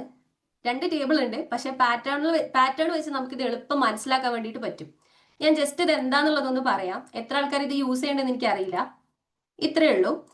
ട്രൂത്ത്ഫുൾനെസ്സിന്റെ ടേബിളിൽ ഇവിടെ എ വരുമ്പം ഇവിടെയും എ ആകുമ്പം ട്രൂത്ത് ടേബിൾ ആണല്ലോ, ആദ്യം ട്രൂ ആയിരിക്കും. ആദ്യത്തത് ട്രൂ ആയാൽ ഇങ്ങനെ ഈ ക്രോസ് ആയിട്ട് വരുന്ന ലൈൻ മൊത്തം ട്രൂ ആയിരിക്കും. ക്ലിയർ ആയോ? അതുപോലെ ഇത് ഈ പാറ്റേണിൽ ഇങ്ങോട്ടേക്ക് ട്രൂ ആണെങ്കിൽ ഈ പാറ്റേണിൽ ഇങ്ങോട്ടേക്ക് ഫോൾസ് ആയിരിക്കും. ഇതൊരു പാറ്റേൺ ആണ്. പിന്നെ ട്രൂ വരുമ്പം അതിന്റെ തൊട്ടടുത്ത് ഒരിക്കലും ട്രൂ വരില്ല, ഫോൾസേ വരുള്ളൂ. സോ ഇത് ട്രൂ ആണെങ്കിൽ ഇതും ഫോൾസ് ആകും, ഇതും ഫോൾസ് ആകും. ഫോൾസ് കഴിഞ്ഞാലും ട്രൂവേ വരുള്ളൂ, ഫോൾസ് വരില്ല. അടുപ്പിച്ച് ട്രൂവും ഫോൾസും ഇല്ല എന്ന് ഓർത്ത് വെക്കുക. ട്രൂത്ത് ടേബിളിന്റെയും ഫോൾസ് ടേബിളിന്റെയും പാറ്റേൺ ഇത് തന്നെയാണ്. ഞാനത് പറയുമ്പോൾ നിങ്ങൾക്ക് മനസ്സിലാവും. ഇനി ഇത് ഫോൾസ് ആണെന്നുണ്ടെങ്കിൽ അടുത്തത് ട്രൂ ആയിരിക്കും. അപ്പൊ നിങ്ങൾക്ക് ഇവിടെ എങ്ങനെ ഒരു പാറ്റേൺ കിട്ടിയില്ലേ? ആദ്യത്തെ 4 ലൈനിൽ തന്നെ നിങ്ങൾക്ക് ഇത്രയും ഭാഗം ഫില്ലായി പോയി. ഇനി താഴെ ബാക്കി എന്തൊക്കെ ഉണ്ടോ അത് മൊത്തം അൺഡിറ്റർമൈൻഡ് ആയിരിക്കും. ക്ലിയർ ആയോ? ഈ ട്രൂത്ത്ഫുൾനെസ് EIO എന്ന് പറയുന്നത് നോ, ഇത് നോ, ഇത് സമ്മ്, ഇത് സം നോട്ട്. ഞാൻ യൂസ് ചെയ്യാറുള്ള ടേബിൾ ഇതായി. നിങ്ങൾക്ക് എക്സാമുകളിൽ പെട്ടെന്ന് എഴുതി തീർക്കാൻ പറ്റും. ഈ ട്രൂ ഫോൾസ് ഒന്നും എഴുതണ്ട, TF എന്ന് പറഞ്ഞിട്ട് അങ്ങനെ എഴുതി പോയാൽ മതി. എനിക്ക് ഏറ്റവും കൂടുതൽ ഉപകാരപ്പെട്ടിട്ടുള്ള ടേബിൾ ഇതാണ്, അതുകൊണ്ടാണ് ഇത് പറഞ്ഞത്. എന്തായാലും ഇപ്പൊ നമ്മൾ ട്രൂത്ത് ടേബിൾ എഴുതുന്ന സമയത്ത് നമ്മൾ ആദ്യം എഴുതുന്ന സാധനം എന്തായാലും എന്തായിരിക്കും? ട്രൂ ആയിരിക്കും. അപ്പൊ അതിന് പാരലൽ ആയിട്ട് ഈ ലൈനിൽ വരുന്നത്, ക്രോസ് ആയിട്ട് വരുന്ന ലൈൻ മൊത്തം ട്രൂ ആയിരിക്കും. അതേപോലെ ഇതിന്റെ ഓപ്പോസിറ്റ് വരുന്നത് മൊത്തം ഫോൾസ് ആയിരിക്കും. ഇനി ട്രൂ കഴിഞ്ഞാൽ തൊട്ടടുത്ത് ഒരു കാരണവശാലും ട്രൂ വരില്ല. സോ അവിടെ നമുക്ക് ഇതും ഫോൾസ് എന്ന് ഇടാം. ഫോൾസ് കഴിഞ്ഞാൽ അതേപോലെ തൊട്ടടുത്ത് ഒരിക്കലും ഫോൾസ് വരില്ല, ട്രൂവേ വരുള്ളൂ. അപ്പൊ അത് നിങ്ങൾക്ക് ട്രൂ ഇടാം, ഇതും ട്രൂ ഇടാം. അപ്പൊ ഈ ലൈൻ ഇത്രയും പോയി. ഇത്രയും ഭാഗം കഴിഞ്ഞ് ടേബിളിൽ ബാക്കി എന്തൊക്കെ നിങ്ങൾക്ക് ഫില്ല് ചെയ്യാനുണ്ടോ അതൊക്കെ അൺഡിറ്റർമൈൻഡ് ആയിരിക്കും. ഇനി അങ്ങനെ പഠിച്ചു വെക്കാൻ വയ്യാന്നുണ്ടെങ്കിലും ഇങ്ങനെ ഒരു പാറ്റേൺ അൺഡിറ്റർമൈൻഡ് വരുന്ന ഓർത്ത് വെച്ചാൽ മതി. ക്ലിയർ ആയോ? ഇനി ഇതേ സാധനം തന്നെ ഫോൾസ് ടേബിളിൽ നിങ്ങൾക്ക് യൂസ് ചെയ്യാം. 2 ടേബിൾ പഠിക്കുക എന്നുള്ളത് അത്ര വലിയ ടാസ്ക് അല്ല. കാരണം ഇത് ടേബിൾ പഠിക്കല്ല, നമ്മൾ പാറ്റേൺ പഠിക്കുകയാണ് ചെയ്യുക. ഇനി ഇവിടെ ഫോൾസ് ടേബിളിൽ നോക്കിക്കോ. ഫോൾസ് ടേബിളിൽ എന്തായാലും എ ആദ്യം എന്തായിരിക്കും? ഫോൾസ് ആയിരിക്കും. അപ്പൊ നമ്മൾ ട്രൂന് ചെയ്ത പോലെ തന്നെ ഇതിന്റെ ക്രോസ് ആയിട്ട് വരുന്നത് മൊത്തം ഫോൾസ് ആയിരിക്കും, ഇതിന്റെ ക്രോസ് ആയിട്ട് വരുന്നത് മൊത്തം ട്രൂ ആയിരിക്കും. താഴേക്കുള്ള ലൈൻ മൊത്തം ഫോൾസ് ആയിരിക്കും, പിന്നെ നമ്മുടെ റൈറ്റ് സൈഡിൽ നിന്ന് ലെഫ്റ്റ് സൈഡിലേക്ക് പോകുന്നത് മൊത്തം ട്രൂ ആയിരിക്കും. എന്നിട്ട് ഇവിടെ എന്ത് സംഭവിക്കും എന്ന് വെച്ച് കഴിഞ്ഞാൽ ആദ്യത്തെ ലൈനിൽ അൺഡിറ്റർമൈൻഡ് വരും, അത് ഇതാ ഇങ്ങനെ വരും ഈ ഷേപ്പിൽ. താഴെ ഞാൻ നേരത്തെ പറഞ്ഞ സെയിം കണ്ടീഷൻ, ട്രൂവിന്റെ അടുത്ത് ഫോൾസ് ആയിരിക്കും, ഒരിക്കലും 2 ട്രൂ അടുപ്പിച്ച് വരില്ല, 2 ഫോൾസ് അടുപ്പിച്ച് വരില്ല. So false true, false true, true false, true false, അങ്ങനെ കിടക്കും. ഈ പാറ്റേൺ പിടുത്തം കിട്ടിയോ? ഇത് കിട്ടിക്കഴിഞ്ഞാൽ പിന്നെ നിങ്ങൾ ആ വലിയ ടേബിൾ പഠിച്ച് കഷ്ടപ്പെടേണ്ട, ഈ പാറ്റേൺ പഠിച്ചു വെച്ചാൽ മതി. ഇത് മനസ്സിലാവാത്ത ആരെങ്കിലും ഉണ്ടോ? ഇത് ക്ലിയർ അല്ലേ? ഇനി പറയണോ? ഓക്കെ, പറയാം. ട്രൂത്ത് ടേബിളില് നമുക്ക് ആദ്യം വരുന്നത് ട്രൂ ആയിരിക്കും അല്ലേ? ഇത് ട്രൂ ആയിരിക്കും. അപ്പൊ അങ്ങനെയാണ് എങ്കിൽ, ഇത് ട്രൂ ആണ് എങ്കിൽ ഈ വരുന്ന ലൈൻ മൊത്തം ട്രൂ ആയിരിക്കും. അത് ക്ലിയർ ആയോ? എ ട്രൂ ആയ കേസുകൾ എന്ന് പറയുമ്പോൾ ഇവിടെ ഈ എ ട്രൂ ആണെന്നുണ്ടെങ്കിൽ ഈ എയും ട്രൂ ആയിരിക്കുമല്ലോ. അത് മനസ്സിലായില്ലേ? ഒന്നുമില്ല, ട്രൂത്ത് ടേബിൾ എഴുതുന്ന സമയത്ത് എന്റെ താഴെ ട്രൂ ഇടുക, ഇയും വരുന്ന പോയിന്റിൽ ട്രൂ ഇടുക, ഐയും വരുന്ന പോയിന്റിൽ ട്രൂ ഇടുക, ഓയും വരുന്ന പോയിന്റിൽ ട്രൂ ഇടുക, അത്രേ ഉള്ളൂ. പറയാം, ക്വസ്റ്റ്യൻ വെച്ച് നോക്കിയിട്ട് പറയാം. ഇനി അതേപോലെ അതിന്റെ നേരെ ഓപ്പോസിറ്റ് വരുന്ന ലൈൻ, ക്രോസ് ആയിട്ട് വരുന്ന ലൈൻ ഫോൾസ് ആയിരിക്കും. പിന്നെ ട്രൂത്ത് ടേബിളിന്റെ ആദ്യത്തെ 2 ലൈനിൽ ട്രൂ കഴിഞ്ഞാൽ ഫോൾസ് മാത്രമേ വരുള്ളൂ, 2 ട്രൂയും 2 ഫോൾസും അടുപ്പിച്ച് വരില്ല. അങ്ങനെ മനസ്സിലാക്കി വെക്കുക. അപ്പൊ നിങ്ങൾക്ക് ട്രൂ കഴിയുന്നിടത്തൊക്കെ ഫോൾസ് ധൈര്യത്തിൽ ഇടാം, ഫോൾസ് കഴിഞ്ഞാൽ ട്രൂ ഇടുക. ഓക്കെ, അത് കഴിഞ്ഞിട്ട് നിങ്ങൾക്ക് ഈ ആദ്യത്തെ 2 ലൈൻ കഴിഞ്ഞാൽ താഴെ എന്തൊക്കെ ഭാഗം ഉണ്ടോ അത് മൊത്തം നിങ്ങൾ അൺഡിറ്റർമൈൻഡ് ഇട്ട് കൊടുക്കുക. അതെന്തായാലും അൺഡിറ്റർമൈൻഡ് ആയിരിക്കും. ഇത് മൊത്തം അൺഡിറ്റർമൈൻഡ് ആണ്. ഫില്ല് ചെയ്യാനുള്ള ഭാഗം അൺഡിറ്റർമൈൻഡ് ഇട്ട് കൊടുക്കുക. അതുപോലെ താഴത്തെ ടേബിളിലേക്ക് വരുന്ന സമയത്ത് എ ഫോൾസ് ആയിരിക്കുമല്ലോ ഫാൾസ് ടേബിളിൽ. അപ്പൊ എ ഫോൾസ് ആണെങ്കിൽ അതിന്റെ ക്രോസ് ചെയ്തിട്ട് ഫുള്ള് ഫോൾസ് ഇടുക, അതേപോലെ അതിനെ ക്രോസ് ചെയ്തിട്ടുള്ളത് ഫുള്ള് ട്രൂ ഇട്ട് കൊടുക്കുക. അപ്പൊ ആ 2 പാറ്റേൺ കഴിഞ്ഞു. പിന്നെ ഫോൾസ് ടേബിളിൽ ആദ്യത്തെ 2 ലൈനിലാണ് അൺഡിറ്റർമൈൻഡ് വരിക. അതിന്റെ താഴെ ഞാൻ നേരത്തെ പറഞ്ഞ സെയിം കണ്ടീഷൻ, ട്രൂവും ഫോൾസും അടുപ്പിച്ച് വരില്ല. അപ്പൊ ട്രൂ ആണോ തൊട്ടടുത്ത് കിടക്കുന്നത് അതിന്റെ 2ന്റെയും നടുക്ക് ഫോൾസ് ആയിരിക്കും. അങ്ങനെ ചെയ്യാം. മനസ്സിലായോ? ഇത് സിമ്പിൾ ആണ്. ഇങ്ങനെ പഠിച്ചു വെച്ച് കഴിഞ്ഞാൽ നിങ്ങൾക്ക് ചോദിക്കുന്നത് ഫോൾസിറ്റി ആണ് എങ്കിൽ ഫോൾസ് ടേബിൾ എടുക്കുക, ചോദിക്കുന്നത് ട്രൂത്ത് ആണ് എങ്കിൽ ട്രൂത്ത് ടേബിൾ എടുക്കുക. ഇപ്പൊ എക്സാമ്പിൾ നോക്കുക, ഞാൻ പറഞ്ഞ നേരത്തെ പറഞ്ഞ ക്വസ്റ്റ്യനിലേക്ക് എങ്ങനെ അപ്ലൈ ചെയ്യാൻ നോക്കാം. ഇവിടെ some animals are not birds എന്നാണല്ലോ പറഞ്ഞത്. അതെ, മിറർ ഇമേജ് പോലെ തന്നെ ഇവിടെ some animals are not birds എന്നുള്ളതാണ് സ്റ്റേറ്റ്മെന്റ്. അത് ഫോൾസ് ആണ് എന്നാ പറഞ്ഞത്. അപ്പൊ നമ്മൾ ഏതെടുക്കണം? ഫോൾസ് ടേബിൾ എടുക്കണം. ഓക്കെ, അപ്പൊ ഇവിടെ സം നോട്ട് ഫോൾസ് ആകുന്ന കേസിൽ ഏതൊക്കെ ട്രൂ വരും എന്നാണ് ക്വസ്റ്റ്യൻ. ഏതൊക്കെ ട്രൂ വരും? സം നോട്ട് എന്ന് പറയുന്നത് ഓ ആണ്. ഓ ഫോൾസ് ആകുന്ന സമയത്ത് ഈ ലൈനിൽ ഏതൊക്കെ ട്രൂ ആയി കിടക്കുന്നുണ്ട്? ഐയും ട്രൂ ആണ്, എയും ട്രൂ ആണ്. മനസ്സിലായോ? ഇതല്ലേ നമ്മുടെ ക്വസ്റ്റ്യനിൽ ചോദിച്ചത്? നിങ്ങൾ ആൻസർ ഒന്ന് നോക്കിയേ. എ ആൻഡ് ഡി ഉണ്ട്. സമ്മും എയും, സമ്മും ഓളും എന്താണ്? ട്രൂ ആണ്. മനസ്സിലായോ? ഇങ്ങനെയാണ് കേട്ടോ നോക്കുക. തന്നിരിക്കുന്ന സ്റ്റേറ്റ്മെന്റ് ഫോൾസ് ആണെന്ന് പറഞ്ഞാൽ ഫോൾസ് ടേബിൾ വരക്കുക, തന്നിരിക്കുന്ന സ്റ്റേറ്റ്മെന്റ് ട്രൂ ആണെന്ന് പറഞ്ഞാൽ ട്രൂ ടേബിൾ വരക്കുക. അത്രേ ഉള്ളൂ. ക്ലിയർ അല്ലേ? അടുത്ത ക്വസ്റ്റ്യൻ നോക്കാം. ആർക്കെങ്കിലും സ്ക്രീൻഷോട്ട് എടുക്കണേ ഞാൻ ഒന്നുകൂടെ കാണിച്ചു തരാം. ഇതാണ് ആ ടേബിൾ. ഓക്കെ അല്ലേ? ഇത് ജസ്റ്റ് ഒരൊറ്റ സാധനം പാറ്റേൺ വരക്കാൻ പഠിച്ചാൽ മതി. അതിന്റെ നേരെ ഓപ്പോസിറ്റ് ആയിരിക്കും മറ്റേതെന്ന് മനസ്സിലാക്കി വെക്കുക. മാം, ഇപ്പൊ ഈ പറഞ്ഞ ചോദ്യത്തിലേ ഇതില് ഇയും ഫോൾസ് കിടപ്പുണ്ട്, ഓയുടെ എവിടെയും ഫോൾസ് കിടപ്പുണ്ടല്ലോ. ഉണ്ട്. പക്ഷെ നമ്മൾ ഇതാ നോക്കണ്ടേ? അതാ ഞാൻ കാണിച്ചു തന്നില്ലേ? സം നോട്ട് ഫോൾസ് ആകുന്ന കേസ് എന്ന് പറഞ്ഞാൽ ഇതാണ് എടുക്കേണ്ടത്. മനസ്സിലായോ? ഇത് ഇതാണ് ബേസ്. ഇവിടെ ഇല്ലേ? ഒന്നുകൂടെ പറയാം. വേറെ ഒരു ക്വസ്റ്റ്യനോ? ഓക്കെ, ഞാൻ പറയാം കേട്ടോ. ഈ ക്വസ്റ്റ്യനിൽ നമ്മളോട് ചോദിച്ചിരിക്കുന്നത് എന്താ? Some animals are not birds, false ആണ് എന്നാ പറഞ്ഞത്. അപ്പൊ സം നോട്ട് നമ്മൾ യൂഷ്വലി ഇൻഡിക്കേറ്റ് ചെയ്യുന്ന ലെറ്റർ ഏതാണ്? ഓ ആണ് അല്ലേ? അപ്പൊ ഓ ഫോൾസ് ആണ് എന്ന് പറയുന്ന കേസിൽ ഫോൾസ് ടേബിളില് നമ്മൾ ഇവിടെ കൊടുത്തിരിക്കുന്നത് എടുക്കണം. മനസ്സിലായോ? അത് വെച്ചിട്ടല്ലേ നമ്മൾ അല്ലെങ്കിൽ നോക്കുക. ഈ സൈഡിൽ കൊടുത്തിരിക്കുന്നത് നോക്കണം. അപ്പൊ ഓ ഫോൾസ് ആകുന്ന ടൈമിൽ ട്രൂ ആകുന്നത് ഏതൊക്കെയാണെന്നാണ് ക്വസ്റ്റ്യൻ. ഇതാണല്ലോ ഓ ഫോൾസ് ആകുന്ന കണ്ടീഷൻ. ഈ കാണുന്നതാണ് ഓ ഫോൾസ് ആകുന്ന കണ്ടീഷൻ. ഇതിൽ ഏതൊക്കെയാണ് ട്രൂ? എയും ട്രൂ ആണ്, ഐയും ട്രൂ ആണ്. നമ്മളോട് ട്രൂ ആകുന്നത് ഏതൊക്കെയാണെന്ന് ചോദിച്ചിട്ടുള്ളൂ. അപ്പൊ ഈനെ നമ്മളിവിടെ എടുക്കേ വേണ്ട, കാരണം ഓ ഫോൾസ് ആകുന്ന കേസിൽ ഇയും ഫോൾസ് ആകും. പക്ഷെ നമ്മളോട് ഏതൊക്കെ ട്രൂ ആകും എന്നാ ചോദിച്ചത്. അപ്പൊ ഇതിൽ നേരെ ട്രൂ കിടക്കുന്നത് ഏതാന്ന് മാത്രം നോക്കിയാൽ മതി. ക്ലിയർ ആയോ? ക്ലിയർ ആയോ? നമ്മൾ നോക്കുന്നത് ഏതെടുക്കണം? നമ്മുടെ ലെഫ്റ്റ് സൈഡിൽ തന്നിരിക്കുന്ന ഈ റോക്കോ ഇതിന്റെ എടുക്കണം. ഇതാണ് നമ്മൾ ബേസ് എടുക്കേണ്ടത്. ഇതാണ് ബേസ്. എന്ത് സംഭവിക്കുന്നു എന്നുള്ളത് മനസ്സിലാവാൻ, അല്ലെങ്കിൽ എന്താണ് വരിക എന്നുള്ളത് മനസ്സിലാവാൻ ഇതെടുക്കണം. ഏതൊക്കെ എന്തൊക്കെ വരും എന്നറിയാൻ ഇതെടുക്കണം.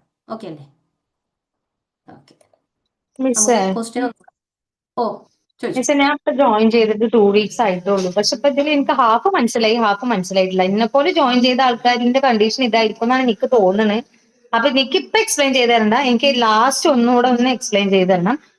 ഒരു വിധാണ് ഇപ്പൊ ഒന്ന് മനസ്സിലായിട്ടുണ്ട് ഇപ്പൊ ഏകദേശം. ഇത് ടെൻഷൻ ആവണ്ട. ഒന്ന് അനീസാറിന്റെ ക്ലാസ് കേട്ടാൽ എന്താണ് ഇത് എന്നുള്ള ഒരു ക്ലാരിറ്റി കിട്ടും. എനിക്ക് തോന്നുന്നു ഫുൾ ക്ലാസ് കേൾക്കാത്ത ഒരു പ്രശ്നമായിരിക്കും. ഫുൾ ക്ലാസ് കേട്ട് കഴിഞ്ഞാൽ മനസ്സിലാകും. ഞാൻ ജോയിൻ ചെയ്തിട്ട് ഇപ്പൊ 2 weeks 20 days ആയിട്ടുള്ളേ. അപ്പൊ ഞാൻ അങ്ങനെ കേട്ട് വരുന്നേ ഉള്ളൂ ഓരോ ക്ലാസ്സുകൾ. ഇതിപ്പോ മനസ്സിലാവണമെന്നുണ്ടെങ്കിൽ ഒരു കാര്യം ചെയ്താൽ ഈ സെഷൻ കഴിഞ്ഞ പാടെ ലോജിക്കൽ റീസണിങ്ങിന്റെ 2ാമത്തെയോ 3ാമത്തെയോ വീഡിയോയിൽ, മേ ബി 1ാമത്തെ വീഡിയോയിൽ തന്നെ, 1ാമത്തെയോ 2ാമത്തെയോ 3ാമത്തെ വീഡിയോയിൽ അനീസർ ഇത് പറയുന്നുണ്ടാവും. ജസ്റ്റ് ക്ലാസ് ഒന്ന് കേട്ട് കഴിഞ്ഞാൽ പെട്ടെന്ന് ക്ലിയർ ആവും. കാരണം ഞാനിത് പറയാന്ന് പറഞ്ഞാൽ ഞാൻ ബേസ് മുതൽ പറയണം. അതുകൊണ്ടാണ് കേട്ടോ. ഏന്ന് പറഞ്ഞാല് ഓള്, ഇതറിയില്ലല്ലേ? ഈ ടേബിൾ അനുസരിച്ച് ഇപ്പൊ ഈ ട്രൂ ആണ് എന്നുള്ളത് നമ്മള് എങ്ങനെ എടുക്കുക? ഈ ട്രൂ ആവുന്ന കേസ് വെച്ച് എടുക്കുമ്പോ ഇതാണ് ട്രൂത്ത് ടേബിള്. ട്രൂത്ത് ടേബിളില് ഈ ട്രൂ ആകുന്ന സമയത്ത് എന്തൊക്കെ സംഭവിക്കും? ഓള് ഫോൾസ് ആയിരിക്കും, ഐ ഫോൾസ് ആയിരിക്കും, ഓ ട്രൂ ആയിരിക്കും. മനസ്സിലായോ? ഇന്നത്തെ ജാറ സെഷൻ അതായിരുന്നു. ഓക്കെ, ക്ലിയർ ആയോ? ഈ ടേബിൾ ക്ലിയർ ആത്താണ്. നമുക്ക് തന്നിരിക്കുന്ന സ്റ്റേറ്റ്മെന്റ് ട്രൂ ആണ് എന്ന് പറഞ്ഞാൽ ട്രൂത്ത് ടേബിൾ എടുക്കുക. ഓക്കെ, ടേബിൾ ഇല്ലാതെയും ചെയ്യാം. ടേബിൾ ഇല്ലാണ്ട് ചെയ്യാനുള്ള ഏറ്റവും എളുപ്പ വഴിയാണ് ഞാൻ ആദ്യം പറഞ്ഞത്. തന്നിരിക്കുന്ന സ്റ്റേറ്റ്മെന്റിൽ കോൺട്രഡിക്ടറി, സബ് കോൺട്രഡറി ഏതാന്ന് നോക്കുക, അതെടുക്കുക. അതല്ലാണ്ട് നിങ്ങൾക്ക് ടേബിൾ വെച്ച് ചെയ്യാനാണെന്നുണ്ടെങ്കിൽ ഈ ടേബിൾ എടുത്താൽ കുറച്ചും കൂടെ പാറ്റേൺ മനസ്സിലാക്കാൻ പറ്റുമെന്ന് മാത്രം. അടുത്ത ക്വസ്റ്റ്യൻ നോക്കാം. ഈ കൈൻഡ് ഓഫ് ക്വസ്റ്റ്യൻസ് ഇനി വരുമ്പോൾ നിങ്ങൾ ചെയ്താൽ മതി കേട്ടോ. ഇത് തന്നെ വെച്ചിട്ട് ഇത് പ്രാക്ടീസ് ചെയ്താൽ മനസ്സിലാവും. എ എന്ന് പറയുന്നത് ഓൾ, ഇ എന്ന് പറയുന്നത് നോ, ഐ എന്ന് പറയുന്നത് സം, ഓ എന്ന് പറയുന്നത് സം നോട്ട്. അനു ഇപ്പൊ ജോയിൻ ചെയ്തതാണ് എങ്കിൽ ക്ലാസ് കേൾക്കേണ്ടി വരും. ഞാൻ ജസ്റ്റ് ഇതിങ്ങനെ മാത്രം പറഞ്ഞാൽ മനസ്സിലാവില്ല. പിന്നെ അത് ഞാൻ കംപ്ലീറ്റ്ലി ഡിസ്ക്രൈബ് ചെയ്യാൻ നിന്ന് കഴിഞ്ഞാൽ ഇന്നൊരു സെഷൻ കൊണ്ട് തീരെയില്ല. അതുകൊണ്ടാണ് കേട്ടോ. ഓക്കെ, അപ്പൊ നമുക്ക് അടുത്ത ക്വസ്റ്റ്യൻ നോക്കാം. ഇതാണ് അടുത്ത ക്വസ്റ്റ്യൻ. വീണ്ടും വന്നു analogy. Which characteristics define an ideal analogy? ലോജിക്കില് ഐഡിയൽ അനലോജി എന്ന് പറയുന്നതിന്റെ ക്യാരക്ടറിസ്റ്റിക്സ് എന്തൊക്കെയാണെന്നാണ് ക്വസ്റ്റ്യൻ. എന്തൊക്കെയായിരിക്കും? ഇതിലൊരു സാധനത്തിന് ആദ്യം തന്നെ നിങ്ങൾക്ക് ഔട്ട് ചെയ്ത് കളയാം. അത് ഔട്ട് ചെയ്ത് കളഞ്ഞു കഴിഞ്ഞാൽ ആൻസർ കിട്ടും. നിങ്ങൾ എഴുതി വെക്കണം കേട്ടോ എത്ര സ്കോർ ഇട്ടുണ്ട് എന്നുള്ളത്. ഞാൻ പറഞ്ഞില്ലേ കമ്പാരിറ്റീവ്ലി സിമ്പിൾ ആണ് ഈ ക്വസ്റ്റ്യൻ. അപ്പം ഏകദേശം എത്ര കിട്ടുന്നുണ്ട് എന്നുള്ളത് ഒരു ഐഡിയ കിട്ടും. ഡെയിലി ടെസ്റ്റ് ചെയ്ത ആൾക്കാരായിരിക്കും. ടെസ്റ്റ് ചെയ്ത് കഴിഞ്ഞിട്ട് ചെയ്യുമ്പോൾ എത്ര കിട്ടുന്നുണ്ടെന്ന് അറിയാലോ. ഒരു ഐഡിയൽ അനലോജിയുടെ ക്യാരക്ടറിസ്റ്റിക്സ് എന്തൊക്കെയാണെന്നാണ് ക്വസ്റ്റ്യൻ. ഓക്കെ, കുറെ ആൾക്ക് ആൻസർ ചെയ്തു. അപ്പൊ നമുക്ക് എന്താക്കാം, എന്താണ് ഒരു ഐഡിയൽ അനലോജി എന്നുള്ളത് നോക്കാം. ഒരു ഐഡിയൽ അനലോജിക്ക് ഉണ്ടായിരിക്കേണ്ട കീ ആയിട്ടുള്ള കുറച്ച് ക്യാരക്ടറിസ്റ്റിക്സ് ഞാനൊരു എക്സാമ്പിൾ വെച്ചിട്ട് ഇവിടെ കൊടുത്തിട്ടുണ്ട്. നമുക്ക് അത് വെച്ചിട്ട് പഠിക്കാൻ പറ്റുമോ എന്നുള്ളത് നോക്കാം.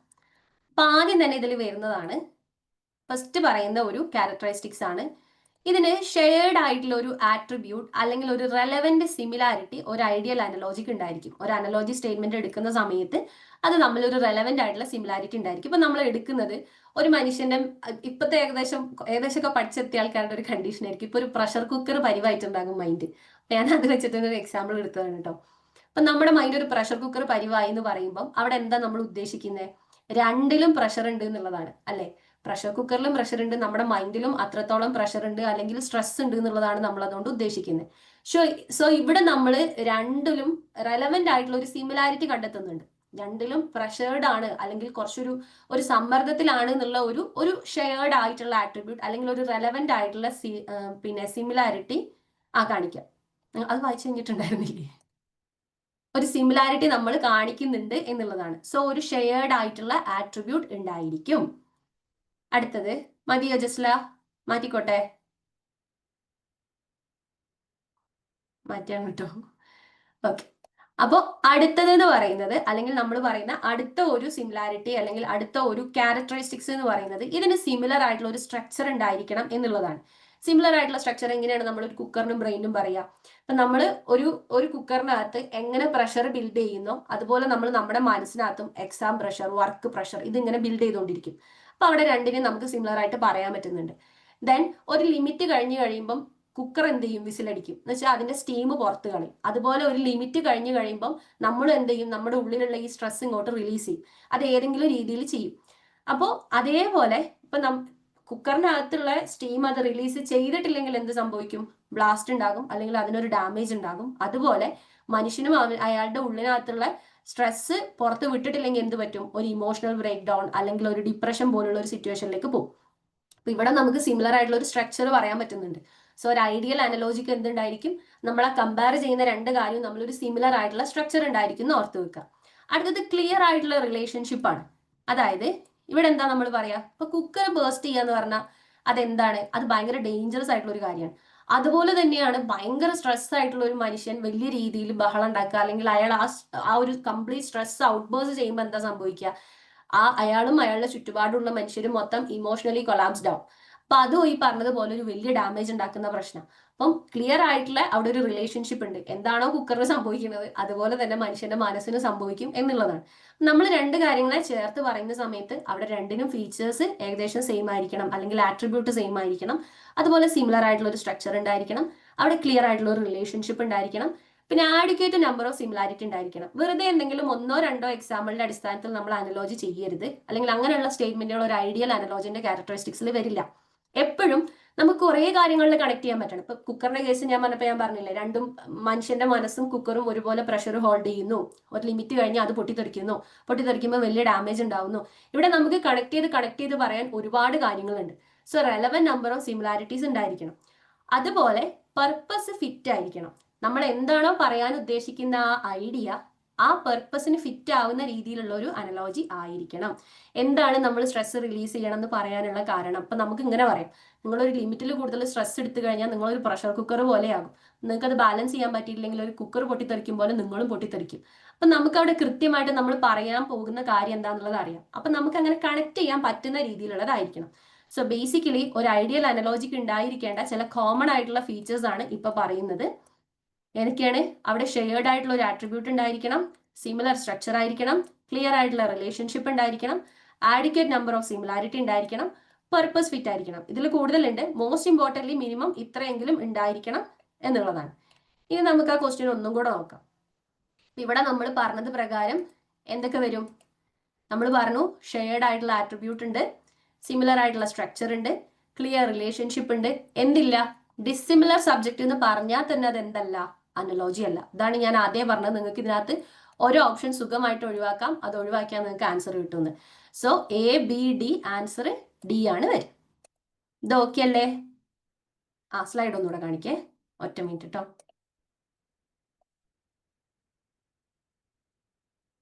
ഇതാണ് സ്ലൈഡ്. ക്ലിയർ അല്ലേ? മതിയോ? ജുമാന മാറ്റട്ടെ?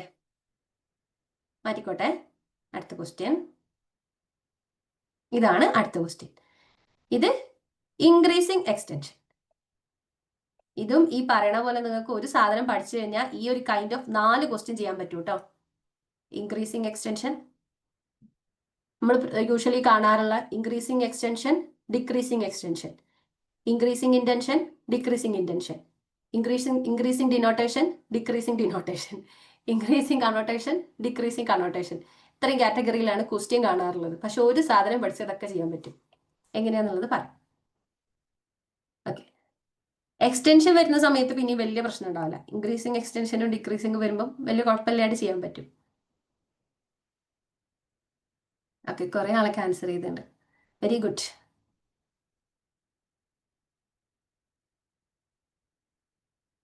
ഓക്കെ, അപ്പൊ നമുക്ക് ഈ ഇൻക്രീസിങ് എക്സ്റ്റൻഷനും ഡിക്രീസിങ് എക്സ്റ്റൻഷനും ഒക്കെ എങ്ങനെ ചെയ്യാന്നുള്ളത് ജസ്റ്റ് വെറുതെ ഒന്ന് നോക്കാം. ഞാൻ യൂസ് ചെയ്യാറുള്ളത് ഇതാണ്. ഞാൻ ജസ്റ്റ് പറയാം. എക്സ്റ്റൻഷൻ എന്ന് പറഞ്ഞാലും ഡിനോട്ടേഷൻ എന്ന് പറഞ്ഞാലും കണ്ടീഷൻ സെയിം ആണ്. എന്ന് പറഞ്ഞാൽ എക്സ്റ്റൻഷൻ ഇൻക്രീസിങ് എക്സ്റ്റൻഷൻ എന്ന് പറഞ്ഞാലും ഇൻക്രീസിങ് ഡിനോട്ടേഷൻ എന്ന് പറഞ്ഞാലും കണ്ടീഷൻ സെയിം ആയിരിക്കും. ഡിക്രീസിങ് എക്സ്റ്റൻഷൻ എന്ന് പറഞ്ഞാലും ഡിക്രീസിങ് ഡിനോട്ടേഷൻ എന്ന് പറഞ്ഞാലും കണ്ടീഷൻ സെയിം ആയിരിക്കും. അപ്പൊ ഏതെങ്കിലും ഒന്ന് പഠിച്ചാൽ മതി. ഇവിടെ നിങ്ങൾക്ക് ഇതേപോലെ ഒരു പാറ്റേൺ കാണാൻ വേണ്ടിയിട്ട് പറ്റും. കാണിച്ചു തരാം. എക്സ്റ്റൻഷൻ ഓർ ഡിനോട്ടേഷൻ വരുന്ന സമയത്ത് ഇത് ഇൻക്രീസ് ചെയ്യുമ്പം സ്പെസിഫിക് ടേമിൽ നിന്നും ജനറൽ ടേമിലേക്കാണ് നമ്മൾ പോവുക. ഓക്കെ, ഒരു സ്പെസിഫിക് ആയിട്ടുള്ള ടേമിൽ നിന്നും ജനറൽ ആയിട്ടുള്ള ടേമിലേക്കാണ് നമ്മൾ എന്തിൽ പോവുക? എക്സ്റ്റൻഷൻ അല്ലെങ്കിൽ ഡിനോട്ടേഷൻ ഇൻക്രീസ് ചെയ്യുമ്പോൾ പോവുക. ക്ലിയർ ആയോ? ഇനി ഇതിന്റെ നേരെ ഓപ്പോസിറ്റ് ആണ് ഡിക്രീസ് ചെയ്യുമ്പോൾ സംഭവിക്കുക. ജനറൽ ടേമിൽ നിന്നും സ്പെസിഫിക് ടേമിലേക്കാണ് ഇതിന്റെ ഡിക്രീസിന്റെ സമയത്ത് വരിക. ഇനി ഇപ്പൊ ഞാൻ ഈ പറഞ്ഞ കണ്ടീഷന്റെ നേരെ ഓപ്പോസിറ്റ് ആണ് ഇന്റൻഷന്റെയും കണോട്ടേഷന്റെയും കേസിൽ വരിക. ബേസിക്കലി നിങ്ങൾ ഇത് മാത്രം പഠിച്ചാൽ മതി. ഇതെന്താണോ പഠിക്കുന്നത്, ഇൻക്രീസിൽ സംഭവിക്കുന്നത് ഡിക്രീസിൽ വരുമ്പം അതിന്റെ ഓപ്പോസിറ്റ് ആവും. ക്ലിയർ? ഇൻക്രീസിൽ എന്താണോ സംഭവിക്കുന്നത് ഇതിന്റെ ഓപ്പോസിറ്റ് ഡിക്രീസിലേക്ക് വരുമ്പോൾ വരും. ഈ സാധനം തന്നെയാണ്, അതെ, ഇൻഡക്റ്റീവും ഡിഡക്റ്റീവും പോലെ തന്നെ ഈ സാധനം തന്നെയാണ് ഇന്റൻഷന്റെയും കണോട്ടേഷന്റെയും ഇൻക്രീസിൽ സംഭവിക്കുക. അപ്പൊ നിങ്ങൾ ആകെ ഇത് മാത്രം പഠിച്ചാൽ മതി. എന്നിട്ട് നിങ്ങൾ എന്ത് ചെയ്യുക? നിങ്ങൾക്ക് ചോദിക്കുന്നതിനനുസരിച്ചിട്ട് മാറ്റിയിട്ട് കൊടുത്താൽ മതി. ഇതിന്റെ നേരെ ഓപ്പോസിറ്റ് ആയിരിക്കും ഇവിടെ സംഭവിക്കുക. ഇത് കണ്ടോ? ഇതും ഇതേപോലെ ഇങ്ങനെ ഒരു പാറ്റേണിലാണ് ഉണ്ടാവുക. ക്ലിയർ ആയോ? ആദ്യം നിങ്ങൾ ഇതിൽ മനസ്സിലാക്കേണ്ടത് എക്സ്റ്റൻഷൻ എന്ന് പറഞ്ഞാലും ഡിനോട്ടേഷൻ എന്ന് പറഞ്ഞാലും സെയിം ആണെന്നുള്ളത് മനസ്സിലാക്കി വെക്കുക. അതേപോലെ ഇന്റൻഷൻ എന്ന് പറഞ്ഞാലും കണോട്ടേഷൻ എന്ന് പറഞ്ഞാലും സെയിം ആണെന്ന് മനസ്സിലാക്കുക. ആദ്യത്തെ കണ്ടീഷൻ പഠിക്കുക. ഇൻക്രീസ് ചെയ്യുന്ന സമയത്ത് എക്സ്റ്റൻഷനും ഡിനോട്ടേഷനും ഇൻക്രീസ് ചെയ്യുന്ന സമയത്ത് സ്പെസിഫിക്കിൽ നിന്ന് ജനറലിലേക്കായിരിക്കും മനസ്സിലാക്കുക. കാണിച്ചു തരാം. ഇതേ കൈൻഡ് ഓഫ് ക്വസ്റ്റ്യൻ രണ്ടെണ്ണം ഉണ്ട് കേട്ടോ. അപ്പം ഇൻക്രീസ് എന്ന് പറയുമ്പോൾ സ്പെസിഫിക് ടേമും സ്പെസിഫിക് ടേമിൽ നിന്ന് ജനറൽ ടേമിലേക്കായിരിക്കും മനസ്സിലാക്കുക.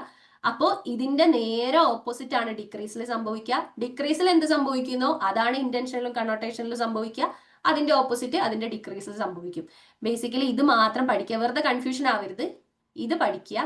ചോദിക്കുന്ന സാധനത്തിനനുസരിച്ച് തിരിച്ചും മറിച്ചും ഇട്ട് കൊടുത്ത് സെറ്റ് ആക്കുക. ഇത് നിങ്ങൾക്ക് EDIC എന്നൊക്കെ പറഞ്ഞിട്ട് ചെയ്യാം. ഞാൻ പിന്നെ മനസ്സിലായിക്കോട്ടെ എന്ന് വിചാരിച്ച് ഡീറ്റെയിൽഡ് ആയിട്ട് തന്നെ കൊടുത്താണ്. നമുക്കിത് ചെറിയ ബോക്സ് പോലെ സെറ്റ് ചെയ്ത് വെക്കാൻ പറ്റും. ED എന്ന് കൊടുക്കുക, S to G എന്ന് കൊടുക്കുക, മേലെ ID. ഇതൊരു ചെറിയ ബോക്സ് ആയിട്ട് വരക്കുകയാണെങ്കിൽ എങ്ങനെ വരക്കും? നിങ്ങൾക്ക് ഒരു സ്റ്റിക്കി നോട്ടിലൊക്കെ എഴുതി ഒട്ടിച്ച് വെക്കാൻ പറ്റും. ഇങ്ങനെ കൊടുക്കുക. ഇത് E or D എന്ന് കൊടുക്കുക. അതേപോലെ ഇവിടെ I എന്ന് കൊടുക്കുക, D എന്ന് കൊടുക്കുക. ഇവിടെ S to G. അപ്പൊ ഇവിടെ എന്ത് വരും? G to S എന്ന് വരും. ഇതൊക്കെ എക്സാമ്പിൾ 2 മിനിറ്റ് പോലും എടുക്കുമല്ലോ നിങ്ങൾക്ക് വരക്കണം എന്നുണ്ടെങ്കിൽ തന്നെ. ഇവിടെ I or C എന്ന് കൊടുക്കുക. ഇവിടെ G to S ആയതുകൊണ്ട് ഇവിടെ എന്തായിരിക്കും? ഇവിടെയും G to S ആയിരിക്കും. അപ്പൊ ഇവിടെ എന്തായിരിക്കും? S to G ആയിരിക്കും. ഇത്രേ വേണ്ടുള്ളൂ. ഈ സാധനം മാത്രം പഠിച്ചു വെച്ചാൽ മതി. ഇത് പിന്നെ ഞാൻ ഇത്രയും ഡീറ്റെയിൽഡ് ആയിട്ട് കൊടുത്തത് മനസ്സിലായിക്കോട്ടെ എന്ന് വിചാരിച്ചിട്ടാണ്. ഇതൊരു സ്റ്റിക്കി നോട്ടിലോ മറ്റോ എഴുതി വെച്ചിട്ട് കുറച്ച് ക്വസ്റ്റ്യൻ പ്രാക്ടീസ് ചെയ്ത് നോക്കിയാൽ മതി. ഇത് ഭയങ്കര എളുപ്പമാണ് ഇത് ചെയ്യാൻ. ആ കൺഫ്യൂഷൻ മാറി കിട്ടുകയും ചെയ്യും. ഇത് ഓക്കെ ആണോ? മാറ്റിക്കോട്ടെ ഞാൻ. ഈ സെയിം കൈൻഡ് ഓഫ് ക്വസ്റ്റ്യൻ രണ്ടെണ്ണം ഉണ്ട് കേട്ടോ. നമുക്ക് ക്വസ്റ്റ്യനിലേക്ക് ഒന്ന് തിരിച്ചു പോയി നോക്കാം. അപ്പൊ ഇവിടെ ഇൻക്രീസിങ് എക്സ്റ്റൻഷനാ ചോദിച്ചത്. ഇൻക്രീസിങ് എക്സ്റ്റൻഷന്റെ കണ്ടീഷൻ എന്താ? ഇൻക്രീസിങ് എക്സ്റ്റൻഷൻ കണ്ടീഷൻ എന്താ? ഇപ്പൊ നമ്മൾ പറഞ്ഞത് പ്രകാരം എന്താ വരിക? Specific to general. S to G എന്ന് വരും. അപ്പൊ ഇവിടെ സ്പെസിഫിക് ആയിട്ട് ഏറ്റവും സ്പെസിഫിക് ആയിട്ട് പറയുന്നത് ഏതാ? D ആണ് അല്ലെ? Politics of international relation. അപ്പൊ അതാണ് ആദ്യം വരിക. അതാണ് ആദ്യം വരിക എന്നുള്ള ഐഡിയ കിട്ടിയാൽ തന്നെ നിങ്ങൾക്ക് ഇവിടെ ആൻസർ കിട്ടും. ക്ലിയർ ആയോ? ക്ലിയർ ആയോ? ഇത് ഒരുപാട് പറഞ്ഞാൽ വെറുപ്പിക്കുന്നില്ല. കാരണം ഇതേപോലത്തെ ഒരു ക്വസ്റ്റ്യൻ ഇനി ഒരെണ്ണം കൂടെ ചെയ്യാനുണ്ട്. ഈ പൊളിറ്റിക്സ് വന്നത് എങ്ങനെയാണെന്ന് പറയും.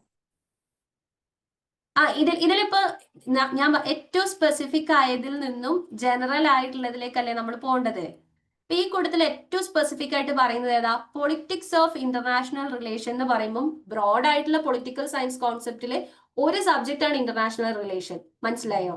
അപ്പൊ അതാണ് ഏറ്റവും specific. Politics of international relation എന്ന് പറയുന്നതായിരിക്കും അതിൽ ഏറ്റവും ചെറുത്. പിന്നെ ഏത് വരും? അത് പൊളിറ്റിക്കൽ സയൻസിന്റെ കീഴിലുള്ള ഒരു ടോപ്പിക് ആയതുകൊണ്ട് അടുത്തത് പൊളിറ്റിക്കൽ സയൻസ് വരും. ഇനി പൊളിറ്റിക്കൽ സയൻസ് എന്ന് പറയുന്നത് സോഷ്യൽ സയൻസ് എന്ന് പറയുന്ന ഒരു ബ്രോഡ് കാറ്റഗറിയിൽ ഒരു സബ്ജക്റ്റ് ആണ്. സോ ഇതിങ്ങനെ പോകുന്നോറും വലുതായി വലുതായി വരുന്നുണ്ടോ, അതായത് നമ്മൾ ഏറ്റവും ചെറുതിൽ നിന്ന് തുടങ്ങിയിട്ട് ഇങ്ങനെ വലുതായി വലുതായി വരിക.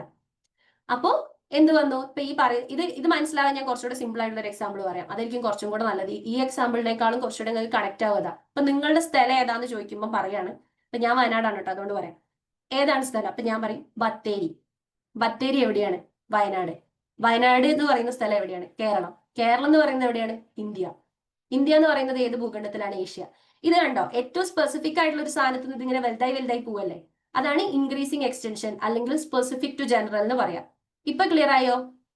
ഇപ്പൊ ഇവിടെ ഏറ്റവും സ്പെസിഫിക് ആയിട്ട് പറഞ്ഞിരിക്കുന്നത് ഏതാ? Politics of international relation. അതെന്തിന്റെ കീഴിൽ വരുന്നതാ? പൊളിറ്റിക്കൽ സയൻസിന്റെ. അതെന്തിന്റെ കീഴിൽ വരുന്നതാ? സോഷ്യൽ സയൻസിന്റെ. സോഷ്യൽ സയൻസ് എന്തിന്റെ കീഴിലുള്ളതാ? സയൻസിന്റെ കീഴില്. ഇങ്ങനെ വരും. ക്ലിയർ അല്ലേ? പിന്നെ നമുക്ക് ഇതേപോലത്തെ ഒരു ക്വസ്റ്റ്യനും കൂടെ നോക്കാം. എന്തായിരുന്നു? ഓക്കെ അല്ലേ? ഓക്കെയാണ്, ഓക്കെയാണ്.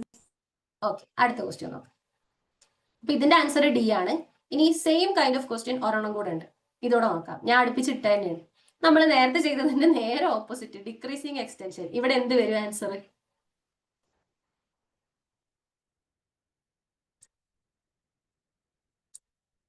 ഇവിടെ എന്തായിരിക്കും വരിക?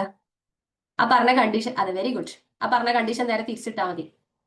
നേരത്തെ എസ് ടു ജി ആയിരുന്നു, അപ്പൊ ഇവിടെ വരുമ്പോ G to S. G to S. Very good.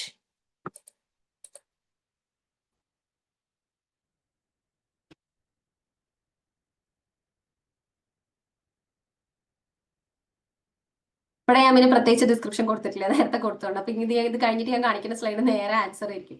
അപ്പൊ നിങ്ങൾ ആൻസർ പറഞ്ഞു കഴിഞ്ഞിട്ടേ ഞാൻ മാറ്റുള്ളൂ. അപ്പൊ ഇവിടെ ഏറ്റവും ജനറൽ ആയിട്ടുള്ള സാധനം എന്താ?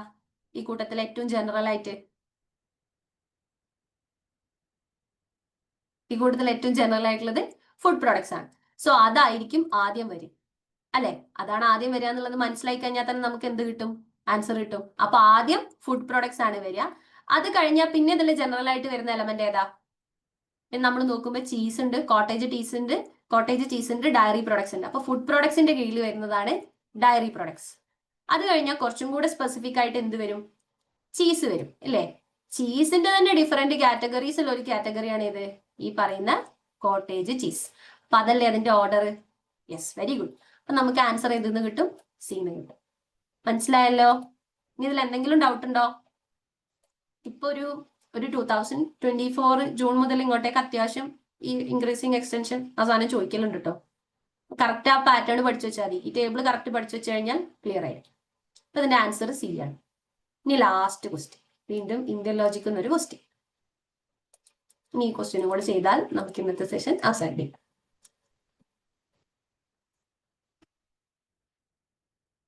സിലബസിൽ ഇല്ലാത്തത് കുറെ നമ്മളോട് ചോദിക്കലുണ്ട്. ലോജിക്കൽ റീസണിംഗിൽ സിലബസിൽ എവിടെയെന്നുള്ള ക്വസ്റ്റ്യന് വലിയ പ്രസക്തി ഉണ്ടോന്ന് എനിക്ക് അറിയില്ല കേട്ടോ. No idea. ലോജിക്കൽ റീസണിങ് ഒരു ബ്രോഡ് ടോപ്പിക്കേ പറയുള്ളൂ. ബാക്കി അതിൽ നിന്ന് ഇവർക്ക് എന്തൊക്കെ ചോദിക്കാൻ പറ്റുമോ ഒക്കെ ചോദിക്കും. അപ്പൊ 4 നോബിൾ ട്രൂത്ത്സ് ഓഫ് ബുദ്ധിസം ആണ് ചോദിച്ചിട്ടുള്ളത്. അതിന്റെ ക്രോണോളജിയാണ് ചോദിച്ചിട്ടുള്ളത് കേട്ടോ. ഏറ്റവും ബേസിൽ നിന്ന് തുടങ്ങിയിട്ട് പിന്നീട് അങ്ങോട്ടേക്ക് എന്ത് സംഭവിക്കുന്നതാണ് ചോദിക്കുന്നത്. 4 നോബിൾ ട്രൂത്ത്സ് ഓഫ് ബുദ്ധിസം. കുറച്ച് ഫാക്ച്വൽ ആണ്, നമുക്കിതിൽ പ്രത്യേകിച്ച് വേറൊന്നും ആഡ് ചെയ്യാനൊന്നുമില്ല. കറക്റ്റ് ആ ബുദ്ധിസത്തിന്റെ 4 നോബിൾ ട്രൂത്ത്സ് ഏതൊക്കെയാന്നുള്ളത് അറിയുന്നേ വേണം. നിരോധ, മാർഗ അല്ലെങ്കിൽ മഗ്ഗ, ദുഃഖ, സമുദായ. ഇതിങ്ങനെ തന്നെയാണ് വായിക്കാന്നാണ് എന്റെ വിശ്വാസം. എന്തെങ്കിലും തിരുത്തുണ്ടെങ്കിൽ പറഞ്ഞു തന്നാൽ മതി കേട്ടോ. ഓക്കെ, അതെ. അപ്പൊ നമുക്ക് ഇതിനെ കുറിച്ച് നോക്കാം. അപ്പം ഇന്ത്യൻ ഫിലോസഫിക്കൽ സ്കൂൾസിലെ ഡിഫറെന്റ് ഫിലോസഫിക്കൽ സ്കൂൾസിൽ ഒരെണ്ണാണ് ബുദ്ധിസം എന്ന് പറയുന്നത്. സോ ബുദ്ധിസത്തിന്റെ കേസിൽ കോർ ടീച്ചിങ്സ് ഓഫ് ബുദ്ധ എന്ന് പറയുന്ന രീതിയിലാണ് നമ്മൾ ഈ 4 നോബിൾ ട്രൂത്ത്സിന്റെ കേസ് പറയാറുള്ളത് കേട്ടോ. എന്ന് വെച്ചാൽ ശ്രീബുദ്ധൻ പഠിപ്പിച്ചിട്ടുള്ള ബുദ്ധിസത്തിൽ വളരെ കോർ ആയിട്ടുള്ള ടീച്ചിങ്സിൽ പറയുന്ന 4 കാര്യങ്ങളുണ്ട്. ആ 4 കാര്യങ്ങളെ എക്സ്പ്ലെയിൻ ചെയ്തുകൊണ്ട് വന്നിട്ടുള്ള 4 നോബിൾ ട്രൂത്ത്സ് ആണ് ഇനി പറയാൻ പോകുന്നത്. അപ്പൊ ഇതില് പറയുന്നതാണ് എന്താണ് ഈ പറയുന്ന കോർ ടീച്ചിങ്സ് എന്താന്നുള്ളത് ആദ്യം നോക്കാം. First of all, what the human problem is. എന്താണ് മനുഷ്യരുടെ പ്രശ്നം? അതാണ് ആദ്യത്തെ ഒരു ടീച്ചിങ്. ദെൻ എന്തുകൊണ്ടാണ് ഈ പറയുന്ന പ്രശ്നങ്ങൾ നിലനിൽക്കുന്നത്? ദെൻ ഇത് എപ്പോഴാണ് എൻഡ് ചെയ്യുന്നത്, നമുക്കത് എങ്ങനെ എൻഡ് ചെയ്യാം. ഇത്രയാണ് അതായത് ഇത്തരത്തിലുള്ള ചോദ്യങ്ങളുടെ ഉത്തരമാണ് ഈ 4 നോബിൾ ട്രൂത്ത്സ് എന്ന് പറയുന്നത്. ഈ 4 ചോദ്യങ്ങളുടെ ആൻസർ ആണ് ഇനി പറയാൻ പോകുന്ന 4 ട്രൂത്ത്സ്. അപ്പൊ അത് ഏതൊക്കെയാന്ന് നോക്കാം. അപ്പൊ അതിൽ ആദ്യം വരുന്നതാണ് ദുഃഖ അഥവാ ദ ട്രൂത്ത് ഓഫ് സഫറിങ്. ബുദ്ധന്റെ ഫേമസ് ആയിട്ടുള്ള ഒരു കോട്ട് ഉണ്ട്, എല്ലാവർക്കും അറിയോ എന്നുള്ളത് അറിയില്ല. ആഗ്രഹങ്ങളാണ് ദുഃഖത്തിന്റെ നിതാന്തം, അല്ലെങ്കിൽ ആഗ്രഹങ്ങളാണ് ദുഃഖത്തിന്റെ കാരണം എന്ന് പറഞ്ഞിട്ടുള്ള ഒരു കോട്ട് ഉണ്ട്. ഞാൻ എവിടെയോ വായിച്ചതാണ്. അപ്പോ അതില് അദ്ദേഹം പറയുന്ന ആദ്യത്തെ കാര്യം തന്നെ ദുഃഖയാണ്. ദ ട്രൂത്ത് ഓഫ് സഫറിങ് എന്ന് പറയും. എന്ന് വെച്ചാൽ നമ്മുടെ ലൈഫ് എന്ന് പറയുന്നത് completely dissatisfaction, pain, stress, imperfection ഇങ്ങനെയുള്ള കാര്യങ്ങളോടൊക്കെ നിറഞ്ഞതായിരിക്കും എന്നാണ് ഫസ്റ്റ് തന്നെ പറയുന്നത്. അതെ, ഡിസയർ, അതന്നെ ആഗ്രഹങ്ങളാണ് കാരണം, ദുഃഖങ്ങളുടെ കാരണം എന്ന് പറയുന്ന ഒരു ഇതുണ്ട്. അപ്പോൾ ദുഃഖം എന്ന് പറയുന്നത് നമ്മുടെ ലൈഫിൽ മൊത്തത്തിൽ, അതായത് what A human problem is, ഈ ക്വസ്റ്റ്യൻ ഉണ്ടല്ലോ, ഈ ക്വസ്റ്റ്യന്റെ ആൻസർ ആണ് ഈ പറയുന്നത്. എന്താണ്? ഡിസാറ്റിസ്ഫാക്ഷൻ ആയിരിക്കും, പെയിൻ ആയിരിക്കും, സ്ട്രെസ് ആയിരിക്കും എന്നൊക്കെ പറയുന്നു. ദെൻ വൈ ഇറ്റ് എക്സിസ്റ്റ്, എന്തുകൊണ്ട് ഇത് നിലനിൽക്കുന്നു, എന്താണ് കോസ് ഓഫ് സഫറിങ്, അതിനെയാണ് നമ്മൾ, അല്ലെങ്കിൽ ഈ വൈ ഇറ്റ് എക്സിസ്റ്റ് എന്നുള്ളതിന്റെ ആൻസർ ആണ് സമുദായ എന്ന് പറയുന്നത്. The cause of suffering. Suffering arise because of craving. നമ്മുടെ ആഗ്രഹങ്ങൾ, ഡിസയർ, അറ്റാച്ച്മെന്റ്, ഇഗ്നറൻസ്, ഇതൊക്കെയാണ് ഈ പറയുന്ന ദുഃഖത്തിന്റെ കാരണം, അല്ലെങ്കിൽ ഈ പറയുന്ന സഫറിങ് എക്സിസ്റ്റ് ചെയ്യാനുള്ള കാരണം എന്ന് പറയുന്നു. ദെൻ അത് കഴിഞ്ഞു കഴിഞ്ഞാൽ ഇതെങ്ങനെ എൻഡ് ചെയ്യും, അതിനുള്ള ആൻസർ ആയിരുന്നു നിരോധ, the end of suffering. If you remove your cause, എന്താണോ നമുക്ക് ക്രേവ് ചെയ്യാൻ തോന്നുന്നത്, അല്ലെങ്കിൽ എന്തിനോടാണോ നമുക്ക് വല്ലാത്ത രീതിയിൽ ഒരു ആഗ്രഹം തോന്നുന്നത്, അതിനെ നിങ്ങൾ ഒഴിവാക്കി കഴിഞ്ഞാൽ നിങ്ങൾക്ക് ഈ ദുഃഖത്തിൽ നിന്നും വിരാമം ലഭിക്കും എന്നാണ് പറയുന്നത്. അതാണ് നിരോധം. അപ്പോൾ ഈ ഒരു സ്റ്റേറ്റിൽ, അതായത് ഈ നിരോധം എന്ന് പറയുന്ന സ്റ്റേറ്റിൽ എത്തുന്ന ആ ഒരു പോയിന്റിനെ, ഈ സ്റ്റേറ്റിന് പറയുന്ന പേരാണ് കേട്ടോ നിർവാണ. ചിലപ്പോൾ ഇനി അടുത്തത് അതായിരിക്കും, നിർവാണ എന്ന് പറയാറുണ്ട്. Freedom from mental disturbance, desire and ego എന്നുള്ളതാണ് അതുകൊണ്ട് ഉദ്ദേശിക്കുന്നത്. എല്ലാ തരത്തിലുള്ള ആഗ്രഹങ്ങളിൽ നിന്നും ഈഗോയിൽ നിന്നൊക്കെ മനുഷ്യൻ വിമുക്തി നേടുന്നതിന് പറയുന്ന പേരാണ് നിർവാണ. അത് ഈ പറയുന്നത് പോലെ സഫറിങ് എൻഡ് ചെയ്യുന്ന ഒരു പോയിന്റ് ആണ്. പിന്നെ അതിനുശേഷം മഗ്ഗ അല്ലെങ്കിൽ മാർഗ എന്നുള്ളത് പറയുന്നു. ഇവിടെ നമുക്ക് ഏത് രീതിയിലാണ് നമ്മുടെ സഫറിങ്സ് എല്ലാം ഇല്ലാണ്ടാക്കാൻ പറ്റുക എന്നുള്ളതാണ് പറയുന്നത്. അപ്പൊ ഇതൊരു പ്രാക്ടിക്കൽ മെത്തേഡാണ്. അതിന് 8 fold path, then Noble 8 fold path എന്ന് പറഞ്ഞിട്ട് 8 വഴികളെ കുറിച്ച് പറയുന്നുണ്ട്. അത് ഞാൻ ജസ്റ്റ് ഇത് കഴിഞ്ഞ് കൊടുത്തിട്ടുണ്ട് ഒരു എക്സ്ട്രാ റീഡിങ്ങിന് വേണ്ടി മാത്രം. അതിൽ നിന്ന് ക്വസ്റ്റ്യൻ ഒന്നും ഇതുവരെ ചോദിച്ചിട്ടില്ല. സോ നമ്മളോട് ചോദിച്ച ആൻസർ എന്താണ്, നമ്മളോട് ചോദിച്ച ക്വസ്റ്റ്യന്റെ ആൻസർ എന്താണ്? ആദ്യം, അതെ, അഷ്ടാംഗ മാർഗ. ആദ്യം ദുഃഖ, ദെൻ സമുദായ, ദെൻ നിരോധ, ദെൻ മാഗ ഓർ മഗ്ഗ. ഈ HP എന്ന് പറയുന്ന ആളൊന്ന് പേരാക്കിയാൽ നല്ലതായിരിക്കും കേട്ടോ. HP എന്ന് കാണുമ്പോൾ എനിക്ക് പേര് വിളിച്ചിട്ട് പറയാൻ പറ്റില്ലല്ലോ. എനിവേ HP പറഞ്ഞ അഷ്ടാംഗ മാർഗ കറക്റ്റ് ആണ് കേട്ടോ. അതിനെയാണ് ദ നോബിൾ 8 ഫോൾഡ് പാത്ത് എന്ന് പറയാ. അപ്പൊ നിങ്ങൾ ഇതിൽ ബേസിക്കലി മനസ്സിലാക്കേണ്ടത് ദുഃഖ, സമുദായ, നിരോധ, മാർഗ, ഇതാണ് അതിന്റെ ഓർഡർ. ഈ നിരോധ എന്ന് പറയുന്ന പോയിന്റിൽ സഫറിങ്ങിന്റെ എൻഡിനെ കുറിച്ചാണ് പറയുന്നത്. ആ സ്റ്റേറ്റിനെ നമ്മൾ ബുദ്ധിസത്തിൽ സൂചിപ്പിക്കുന്ന വേർഡ് നിർവാണ എന്നാണ്. ഇനി മാർഗം എന്ന് പറയുന്നത് 8 മാർഗങ്ങളെ കുറിച്ച് അദ്ദേഹം പറഞ്ഞിട്ടുണ്ട്. ആ 8 മാർഗങ്ങൾ 8 നോബിൾ 8 ഫോൾഡ് പാത്ത് എന്നാണ് പറയാ. ഓക്കെ ഫർസാന. അപ്പൊ നമുക്ക് ജസ്റ്റ് എന്താക്കാം, ഇതാണ് ആ 8 നോബിൾ പാത്ത്. ഞാൻ ജസ്റ്റ് ഒരു എക്സ്ട്രാ റീഡിങ്ങിന് വേണ്ടി മാത്രം കൊടുത്തതാണ് കേട്ടോ. ഇത് അങ്ങനെ ചോദ്യമൊന്നും വന്നിട്ടില്ല. റൈറ്റ് വിഷൻ, അതേപോലെ right resolve, right speech, right conduct, right means of livelihood, right effort, right mindfulness, right meditation. ഇത്രയാണ് ഈ പറയുന്ന അഷ്ടാംഗ മാർഗങ്ങൾ അല്ലെങ്കിൽ 8 ഫോൾഡ് പാത്ത് എന്ന് പറയാം. ഓക്കെ, അപ്പോ ഇത്രയാണ് ഇന്നത്തെ ക്ലാസ്സിൽ പറയാനുള്ളത്. നമ്മൾ മേജർലി നോക്കിയ കാര്യങ്ങളൊക്കെ നിങ്ങൾക്ക് മനസ്സിലായി എന്ന് വിചാരിക്കുന്നു. എന്തെങ്കിലും ഡൗട്ട് ഉണ്ടെങ്കിൽ ഇപ്പൊ ചോദിക്കാം. It's around 10:50. ഹലോ, ചോദിച്ചോ. ഒരു മൂന്നാമത്തെ ക്വസ്റ്റ്യൻ ഉണ്ടായിരുന്നു, ഒരു ഡിഡക്റ്റീവ് ആർഗ്യുമെന്റ് എങ്ങനെ ഒരു സെന്റൻസ് എന്നിട്ട് അതെങ്ങനെ ഐഡന്റിഫൈ ചെയ്യാന് അത് പറഞ്ഞപ്പോ ഇതിന്റെ കട്ടായി. ഫസ്റ്റ് നിങ്ങൾ പറയാം എന്താന്നുള്ളത്. ഡിഡക്റ്റീവ് ആർഗ്യുമെന്റ് എന്ന് പറഞ്ഞാൽ സിംപ്ലി നമുക്ക് ജനറൽ ടു സ്പെസിഫിക് ആണോ വരുന്നത് എന്നുള്ളത് നോക്കുക. അതുപോലെ ഇത് ഞാൻ പിന്നെ ഒരു ഇതായിട്ട് കൊടുത്തു എന്നുള്ളൂ. അതിനൊരു കൃത്യമായ സ്ട്രക്ചർ ഉണ്ടായിരിക്കും. ഒരു മേജർ പ്രിമൈസ്, ഒരു മൈനർ പ്രിമൈസ്, ഒരു കൺക്ലൂഷൻ. നമുക്ക് തന്നിരിക്കുന്ന സ്റ്റേറ്റ്മെന്റ്, എല്ലാരും ഒന്ന് സ്കോർ ഇട്ടിട്ട് പോണേ, ആരും പോവല്ലേ, സ്കോർ ഇട്ടിട്ട് പോണേ. ഓക്കെ, അത് പറയാൻ മറന്നുപോയി. Okay, example, very good. അപ്പോ എക്സാമ്പിൾ എന്ന് പറയുന്നത് മൊത്തം 10. അപ്പോ നെറ്റ് എക്സാമിന് ഇരുന്ന പോലെ തന്നെ 2 മാർക്ക് കിട്ടോ, കുഴപ്പമില്ല. ഓക്കെ, കാണിക്കാം കേട്ടോ. 5th ക്വസ്റ്റ്യൻ സ്ലൈഡ് കാണിക്കാം. അപ്പോൾ നമ്മൾ എന്താക്കുക ചെയ്യുക, ഒരു സ്പെസിഫിക് ടു ജനറലിലേക്കാണ് വരിക. 10 അല്ലെങ്കിൽ 20 മാർക്ക് കിട്ടിയ ആളുകൾക്ക് 30 കൺഗ്രാറ്റുലേഷൻസ്. ഒരു 5 to 10 കിട്ടിയ ആളുകൾ യു ആർ ഡൂയിങ് ഗുഡ്. കുറച്ചും കൂടെ ഒന്ന് ഇമ്പ്രൂവ് ചെയ്ത് കഴിഞ്ഞാൽ നമുക്ക് 10ൽ 10 തന്നെ വാങ്ങാം. അതിൽ കുറവ് കിട്ടിയ ആൾക്കാർ ഒന്നും കൂടെ ഒന്ന് മസിൽ പിടിച്ചാൽ ഇപ്രാവശ്യം തന്നെ കിട്ടും. ഓക്കെ, അപ്പൊ ഇതില് ജനറൽ ടു സ്പെസിഫിക് ആണെന്നുള്ളത് നോക്കാം. കുഴപ്പമില്ല, സഞ്ജയ് ഒന്നും കൂടെ ഒന്ന് ആഞ്ഞു പിടിച്ചാൽ കിട്ടും. No worries. സ്ട്രക്ചർ പറയുന്ന സമയത്ത് മേജറും മൈനറും കൺക്ലൂഷനും ഇല്ലേ നോക്കാം. അപ്പൊ നമുക്ക് തന്നിരിക്കുന്നതിൽ നമുക്ക് അങ്ങനെ കൃത്യമായിട്ട് പറയാൻ പറ്റുന്നത് സി സ്റ്റേറ്റ്മെന്റിൽ മാത്രമാണ് കേട്ടോ. അതുകൊണ്ടാണ് അങ്ങനെ വന്നത്. ഓക്കെ, ഇനി സ്ലൈഡ് കാണിക്കേണ്ടവർ പറഞ്ഞോളൂ. ഞാൻ ഒന്നാമത്തേത് മുതൽ എല്ലാ സ്ലൈഡും കാണിച്ചു തരാം. മിസ്സേ നമ്മളെ അന്ന് ബൈനറി ഫോം വരുന്ന ഒരു സംഭവം പഠിച്ചില്ലേ? അത് ഐഫർസം റൂമിലായിരുന്ന അതേ നമ്മളെ PYQ ചെയ്ത. ഐഫർസത്തിലാണ് ഞാൻ ഐഫർസത്തിൽ അത് എടുത്തുള്ളത്. അപ്പൊ അത് നമുക്ക് എവിടെ നിന്ന് കിട്ടുമെന്ന് അറിയാം. അന്ന് എനിക്ക് ക്ലാസ് ഫുൾ കാണാൻ പറ്റിയില്ലായിരുന്നു. അപ്പൊ അത് അതിന്റെ പ്രൊവൈഡ് ചെയ്ത് റെക്കോർഡിങ്സ് അവൈലബിൾ ആവാൻ ചാൻസ് ഇല്ല ഐഫർസ് റൂമിൽ എടുത്തുകൊണ്ട്. പക്ഷെ നഷ്വ മാം എടുത്ത അതിന്റെ ഒരു ക്ലാസ് റെക്കോർഡിങ്സിൽ ഐസിറ്റിന്റെ റെക്കോർഡിങ്സിൽ ഉണ്ടായിരിക്കും. നമ്പർ സിസ്റ്റം സെർച്ച് ചെയ്താൽ കിട്ടും. Okay ma'am. ഇനി ഇല്ലെങ്കിൽ അതിന്റെ ഇയാൾ ഏതാ സ്ട്രീം, ഏതാ സബ്ജക്ട് ഏതാ? മെയിൻ ആണോ സെക്കൻഡ് പേപ്പർ ആണോ? ഫോറൻസിക് ആ ആണോ? സെക്കൻഡ് പേപ്പർ ഏതാ? ഫോറൻസിക്. അതില്ല. ഫോറൻസിക് ആണല്ലേ? ഓക്കെ, അല്ലെങ്കിൽ പിന്നെ എനിക്ക് എന്റെ PPT തന്നാൽ മതി എന്നുണ്ടെങ്കിൽ. PPT കിട്ടോ? ഞാനൊരു കാര്യം ചെയ്യാം, നമ്പർ ഇവിടെ കൊടുക്കാം, ഒരു ഹായ് അയച്ചാൽ മതി, ഞാൻ PPT അയച്ചു തരാം. അത് നോക്കിയിട്ട് മനസ്സിലായിട്ടില്ലെങ്കിൽ പറഞ്ഞാൽ കേട്ടോ. എത്രാമത്തെയാ? 10th last question. Okay,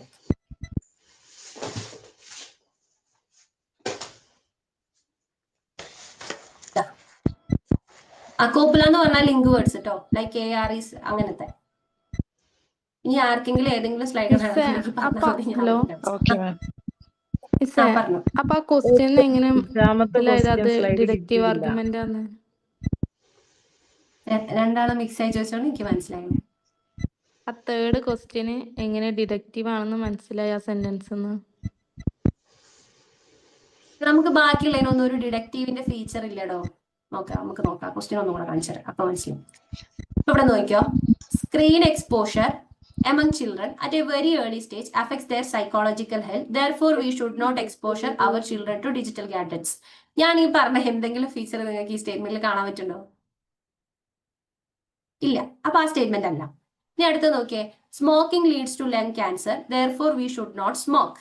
smoking leads to lung cancer. അപ്പൊ ഇവിടെ ഈ ജനറൽ ടു സ്പെസിഫിക് എന്നുള്ളത് കണ്ടീഷൻ ശരിയാ, പക്ഷെ നമുക്ക് ഇവിടെ എന്തില്ല? മേജർ, മൈനർ, കൺക്ലൂഷൻ, ആ ഒരു ഫോർമാറ്റ് ഇതിനില്ല. ഇവിടെ നോക്കിയേ, if it is raining then the ground is wet, major ആയി. ഇറ്റ് ഈസ് റെയിനിങ്, മൈനർ ആയി. therefore the ground is wet, കൺക്ലൂഷനും ആയി. ഈ പറഞ്ഞ സ്ട്രക്ചറിലല്ലേ ആ സ്റ്റേറ്റ്മെന്റ് ഉള്ളത്. അപ്പൊ തന്നെ നമുക്ക് എന്ത് മനസ്സിലാവും? സി ആണ് ആൻസർ എന്ന് മനസ്സിലാവും. അതായത് ഒരു ഡിഡക്റ്റീവ് ആർഗ്യുമെന്റിന് ഉണ്ടായിരിക്കേണ്ട ക്വാളിറ്റീസ് എല്ലാം തന്നിരിക്കുന്ന സ്റ്റേറ്റ്മെന്റിൽ ഏതിനാണ് ഉള്ളത് എന്ന് നോക്കിയാൽ മതി. ക്ലിയർ ആയോ? സെക്കൻഡ് ക്വസ്റ്റ്യൻ ചോദിച്ചോ. ഫസ്റ്റ് ക്വസ്റ്റ്യൻ ഒന്ന് കാണിക്കോ? ഇതാണ് ഫസ്റ്റ് ക്വസ്റ്റ്യൻ. സെക്കൻഡ് ക്വസ്റ്റ്യൻ ഇപ്പൊ പറയാം, ഒറ്റ മിനിറ്റ് ചെയ്യണം. ഫിഫ്ത് ക്വസ്റ്റ്യനില് പറഞ്ഞില്ലേ? ഞാൻ ഈ സെക്കൻഡ് ക്വസ്റ്റ്യൻ ഒന്ന് പറഞ്ഞു കൊടുക്കട്ടെ, കുറച്ച് നേരം കുട്ടി ചോദിച്ചിട്ട്. സെക്കൻഡ് ക്വസ്റ്റ്യൻ ഒന്നുമില്ല, അതിന്റെ പ്രോസസ് ആണ്. ഇതാണ് എക്സാക്റ്റ് ആ പ്രോസസ്സ്. ഇതൊന്ന് വായിച്ചു നോക്കിയാൽ മതി, പെട്ടെന്ന് മനസ്സിലാവും. സെക്കൻഡാ അതാ ക്വസ്റ്റ്യൻ.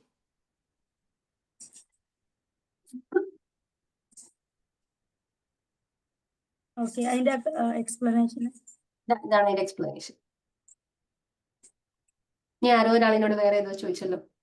ഞാൻ ഫിഫ്ത് ക്വസ്റ്റ്യൻ ചോദിച്ചിരുന്നു. അതിൽ AEIOന്റെ A എന്ന് പറഞ്ഞാൽ ട്രൂ ആണോ? ട്രൂ ആണ്. A എന്ന് പറഞ്ഞാൽ ട്രൂ അല്ല, A എന്ന് പറഞ്ഞാൽ ഓൾ. ലീവ് ചെയ്തോളൂ കേട്ടോ. ഡൗട്ട് ഒന്നും ഇല്ലാണ്ട് വേറെ പ്രത്യേകിച്ച് പരിപാടി ഒന്നും ഇല്ലാത്തവരൊക്കെ ലീവ് ചെയ്തോളൂ. ഞാൻ ക്ലാസ് തീർത്തു. ബാക്കി മതി. ഇതാണ് കേട്ടോ. ഇതില് ട്രൂത്ത് ടേബിളില് A ട്രൂ ആണ് എന്നുള്ളതാണ് പറഞ്ഞത്. അതായത് നമ്മൾക്ക് തന്നിരിക്കുന്ന സ്റ്റേറ്റ്മെന്റ് ട്രൂ ആണ് എന്ന് പറഞ്ഞാൽ ട്രൂത്ത് ടേബിൾ പരിഗണിക്കുക. തന്നിരിക്കുന്ന സ്റ്റേറ്റ്മെന്റ് ഫോൾസ് ആണ്, അപ്പൊ ബാക്കിയുള്ളത് എന്താവും എന്ന് ചോദിച്ചു കഴിഞ്ഞാൽ ഫോൾസ് ടേബിൾ പരിഗണിക്കുക. ക്ലിയർ ആയോ? ഇത്രേ ഉള്ളൂ.